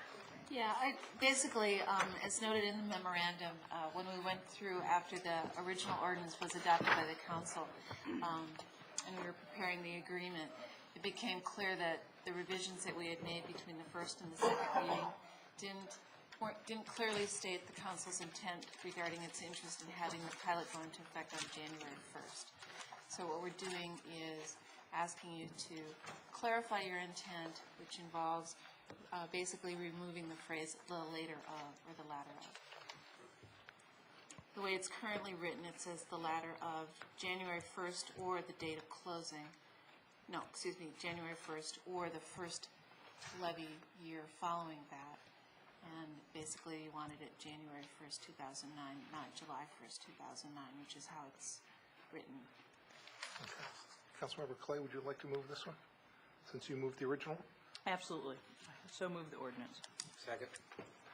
Okay. Any council comments, questions? Any public comments, questions? I don't see any.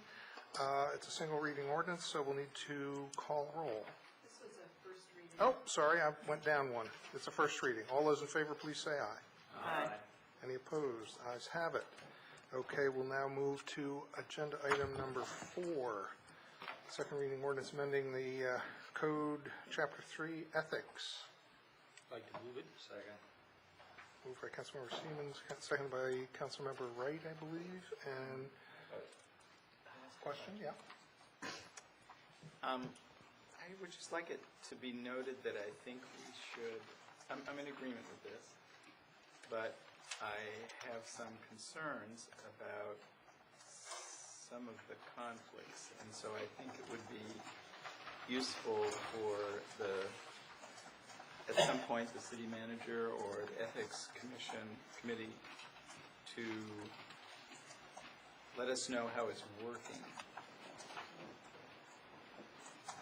Because I think we're in a gray, and some of these, you're into a pretty gray area, in my opinion. And while I understand why we're doing it, and I agree with it, if it turns out to be problematic, I would like to know as soon as possible. And I don't remember when the Ethics Commission is going to give a report, when it tends to be at their renewal date during the year. Right, so they would come in September or July or September. Any sense of whether there's going to be anything to go on in July? Or So that seems very soon. But so by September, maybe September. Yeah. Okay, we can make note of that and try and make sure that they give us a report in September. Any other comments? Any public comment? Second reading ordinance. Will the clerk please call the roll? Mayor Williams? Aye. Councilmember Barry? Aye. Councilmember Clay? Aye. Councilmember Robinson? Councilmember Siemens? Aye. Councilmember Singer? Aye. Councilmember Wright? Aye. That passes unanimously. We'll now move to agenda item number 6, second reading ordinance authorizing installation of speed hump on Ritchie Avenue. I'd like to move it. Second. Moved by Councilmember Siemens, second by Councilmember Wright. Are there any comments? Any public comment? It's a second reading ordinance. Will the clerk please call the roll? Mayor Williams? Aye. Councilmember Barry? Aye. Councilmember Clay? Aye. Councilmember Robinson? Aye. Councilmember Siemens? Aye. Councilmember Snicker? Aye. Councilmember Wright? Aye. Passes unanimously. We'll move to item number 7, second reading resolution amending the city charter. This is the various elections sections. Somebody want to move it? Moved. Second. Moved by Councilmember Siemens, seconded by Councilmember Barry. Any questions or comments? Any public comments? Seeing none, clerk, please call the roll.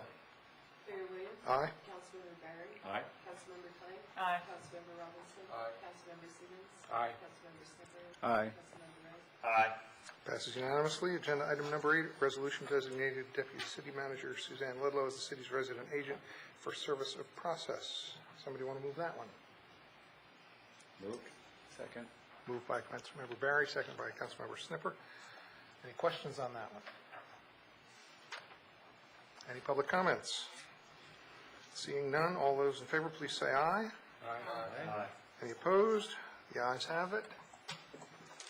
We now move to agenda item number 10, which is our first of 2 work session items. This is a discussion of bids received for Sligo Mill and Poplar Mill environmental assessment, and the Public Works Director is here.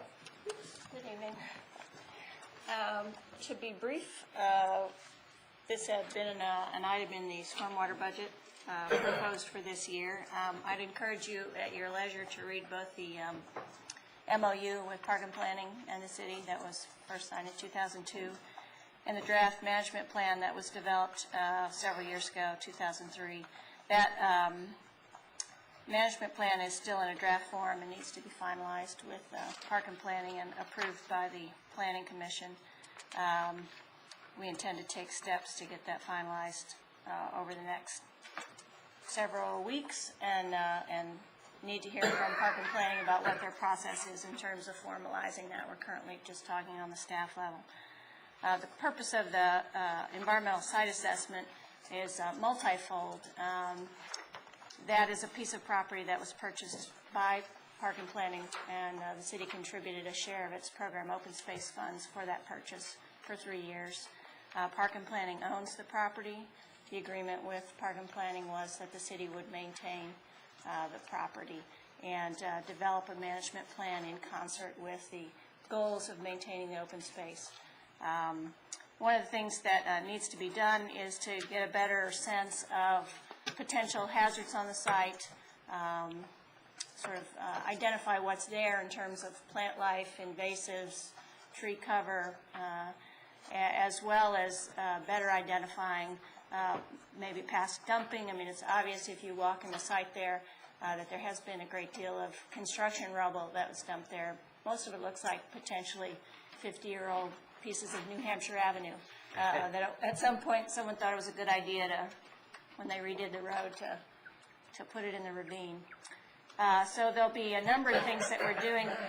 The environmental site assessment is a fairly, it's general in some sense, but the specifications and the detail that'll be involved is pretty well documented by the Environmental Protection Agency.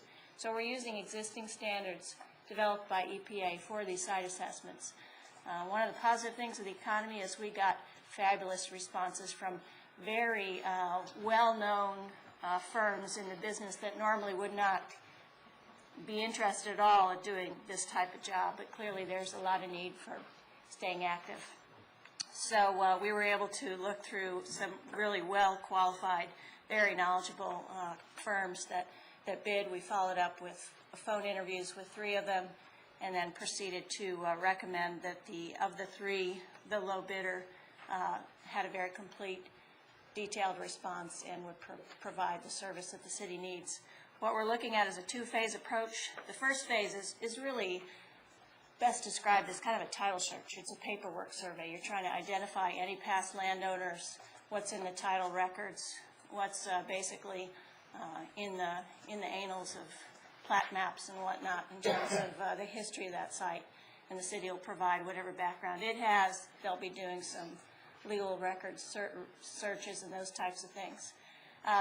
The site two, or the phase 2 assessment, and we call it partial phase 2 because these things can get very expensive and quite detailed, is basically we'll be taking a look at soil conditions in the area. We'll be doing some soil excavation, some borings. They'll be doing soil tests.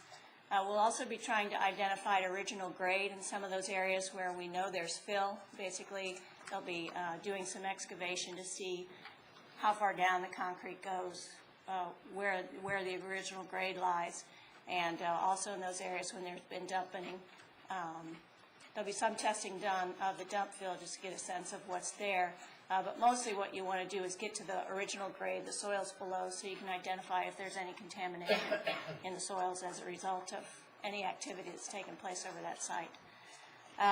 So that's what this first proposal is, basically to get that process underway. Another phase that we'll be following up with this is going to be coordinated by the city engineer. The other phase is going to be handled by the city arborist, which is basically a tree assessment, where you go in and identify basically the types of trees that are on that lot, the amount and percentage of invasive species that are on that lot, both shrub cover, ground cover, as well as tree species if they're there. And then with these two pieces of information, we feel like we can really come up with a better management plan for that parcel of land, understanding more about any potential risks as well as what's currently growing there, and help to create a vision with the community about what would be the best next steps. And also get some sense of if we were to remove fill or try to remove some of the rubble that's there, what's the extent of that, what could the cost implications be, and what do we really need to do there.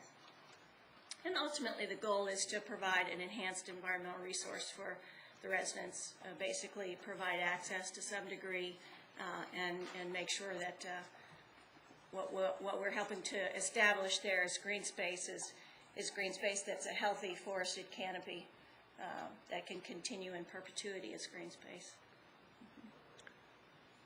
I have one question about the phase 1 and partial phase 2 assessment. What I didn't see in there was any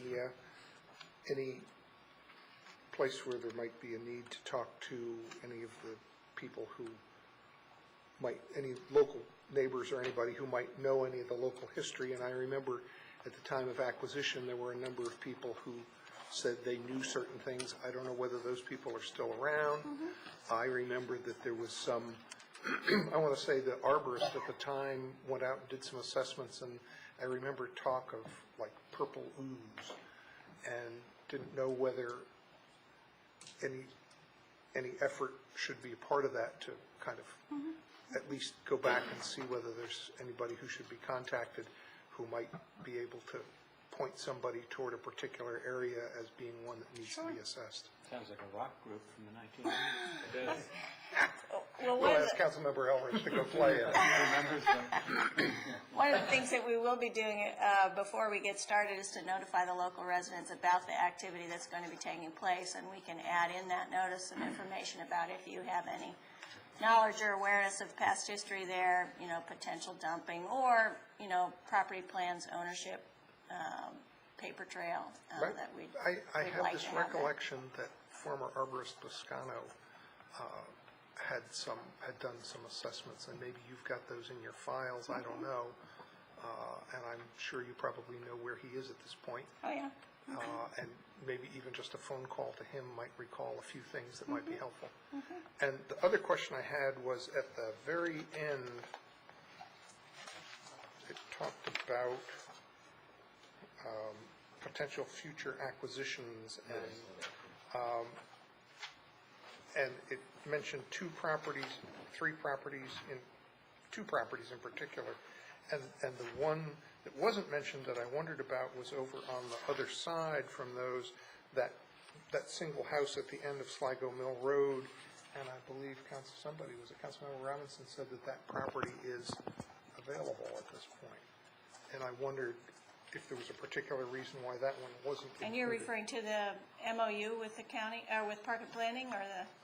That, what he's referring to is our management. Oh, the draft management plan? Yes, section G at the very end. In holding pieces.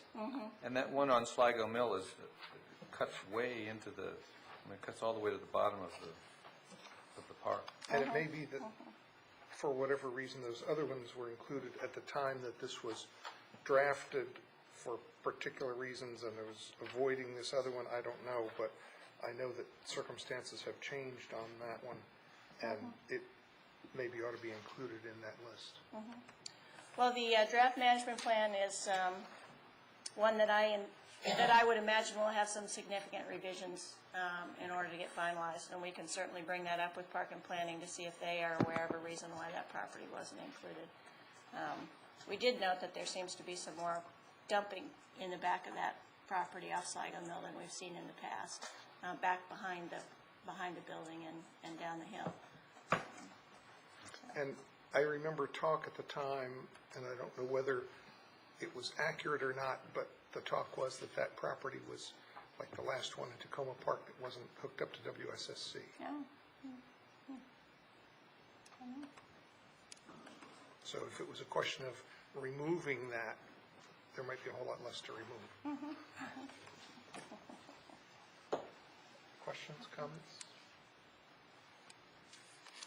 So the next step is to go ahead and do. We'll be these coming pieces back and for a come single reading ordinance awarding the bid. We decided in the event there was any discussion that needed to happen prior, we'd Okay, make you aware of it. good, thank you. Are we going in linear order now, or are we? Oh, yeah, we're down to the last one. So, item 11, which is discussing a replacement of stormwater outfall behind 519 New York Avenue. There is a stream channel that starts at a stormwater discharge point behind the houses on Tacoma Avenue, goes in sort of the middle of the backyards between houses on Philadelphia Avenue and New York Avenue, and then ends in a inlet of sorts, not a traditional inlet by any means, on Baltimore Avenue. So basically, it's clearly, historically, was where the stream channel went, and then as the area was developed and houses were established, things got put into pipes, and so we have the pipes at two ends and the stream channel in the middle.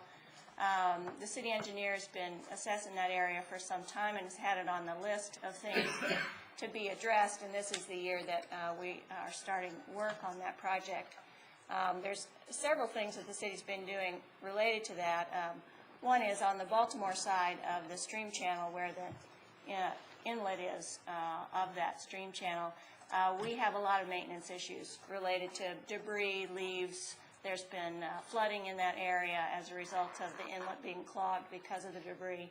So my department has taken a stepped-up approach for the past several years where we go out almost every other month to assess and sometime actually do removal of the built-up debris just to keep the inlet open and to reduce the likelihood of any standing water or flooding at that end. In future years, you may see us come back with a proposal related to reconstruction of that inlet in a way that better suits the area. But prior to that, the more immediate problem right now is at the top end, the end of that storm channel that exists behind the properties. There, I guess, was a concrete swale of sorts that was created as the discharge point of the outfall and the beginning of the stream channel. What we've heard is that might have even been a spring house or some kind of area that was used for cooling because of the temperature of the water, and the concrete that we see there may have been the base of that spring house. But it's an interesting area and an interesting neighborhood, the way the shared backyards all are on the side of the stream channel. The sides of the stream channel themselves are very steep, and so that adds to potential problems with erosion, and we hope to work with the property owners around that site to better educate and let them know about things that shouldn't be done, for instance, dumping leaves or yard debris in the back of your lot rather than bringing them out to the curb for the city to pick up, because it kills vegetation and destabilizes the slope. The city engineer has developed a plan for reconstructing that outfall, and again, this is going to be one of our, we hope, kind of signature pieces as a way of doing things better and doing things right with stormwater infiltration, with using natural ponding, and with creating a structure that's attractive as well as really functional for the area it's located in. So now, instead of an eroded concrete swale that is no longer serving the function it needs to serve, what's envisioned there is a series of step pools down from that outfall. They'll actually be stone, built small stone walls around them. And they serve several purposes. One is to slow down the water so that as it's leaving the stormwater storm pipe, it doesn't just scour the stream channel as it drops in elevation, but instead can actually sort of slow down, pond, discharge and settle out sediments, and then the water continues. So there'll be a series of those step pools, and that'll serve that function.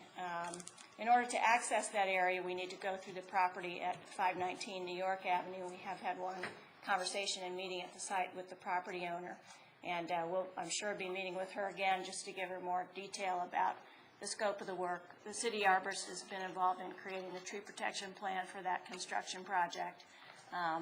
It isn't envisioned that any large equipment will be used to go back there, but there will be probably a mini excavator and equipment like that that'll be needed to take stones back and forth. The intention is to leave as much of the concrete swale that's there in place and actually build up and around it, so we don't have to do a lot of removal of that structure, but we can just leave it in place. And that'll eliminate a little bit of the hauling and debris removal from the project. The company that we've talked to about doing this work, and actually it's a company that we've used for several projects. They did the Compton Branch stream stabilization off Mississippi Avenue, which was a very successful project. And they worked very well with Maryland Department of Environment, as well as Park and Planning and the city engineer in coordinating that project.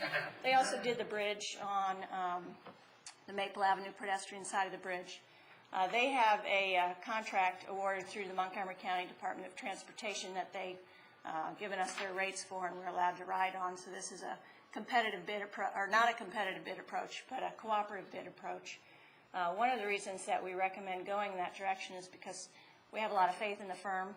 This is a project that we want to go very well, especially since we're going through private property in order to access the area, and because it really is the communal backyard of the neighborhoods that surround there. So we want to make sure that the work is done well, that the site is fully restored, and that the people doing the work really know what they're doing.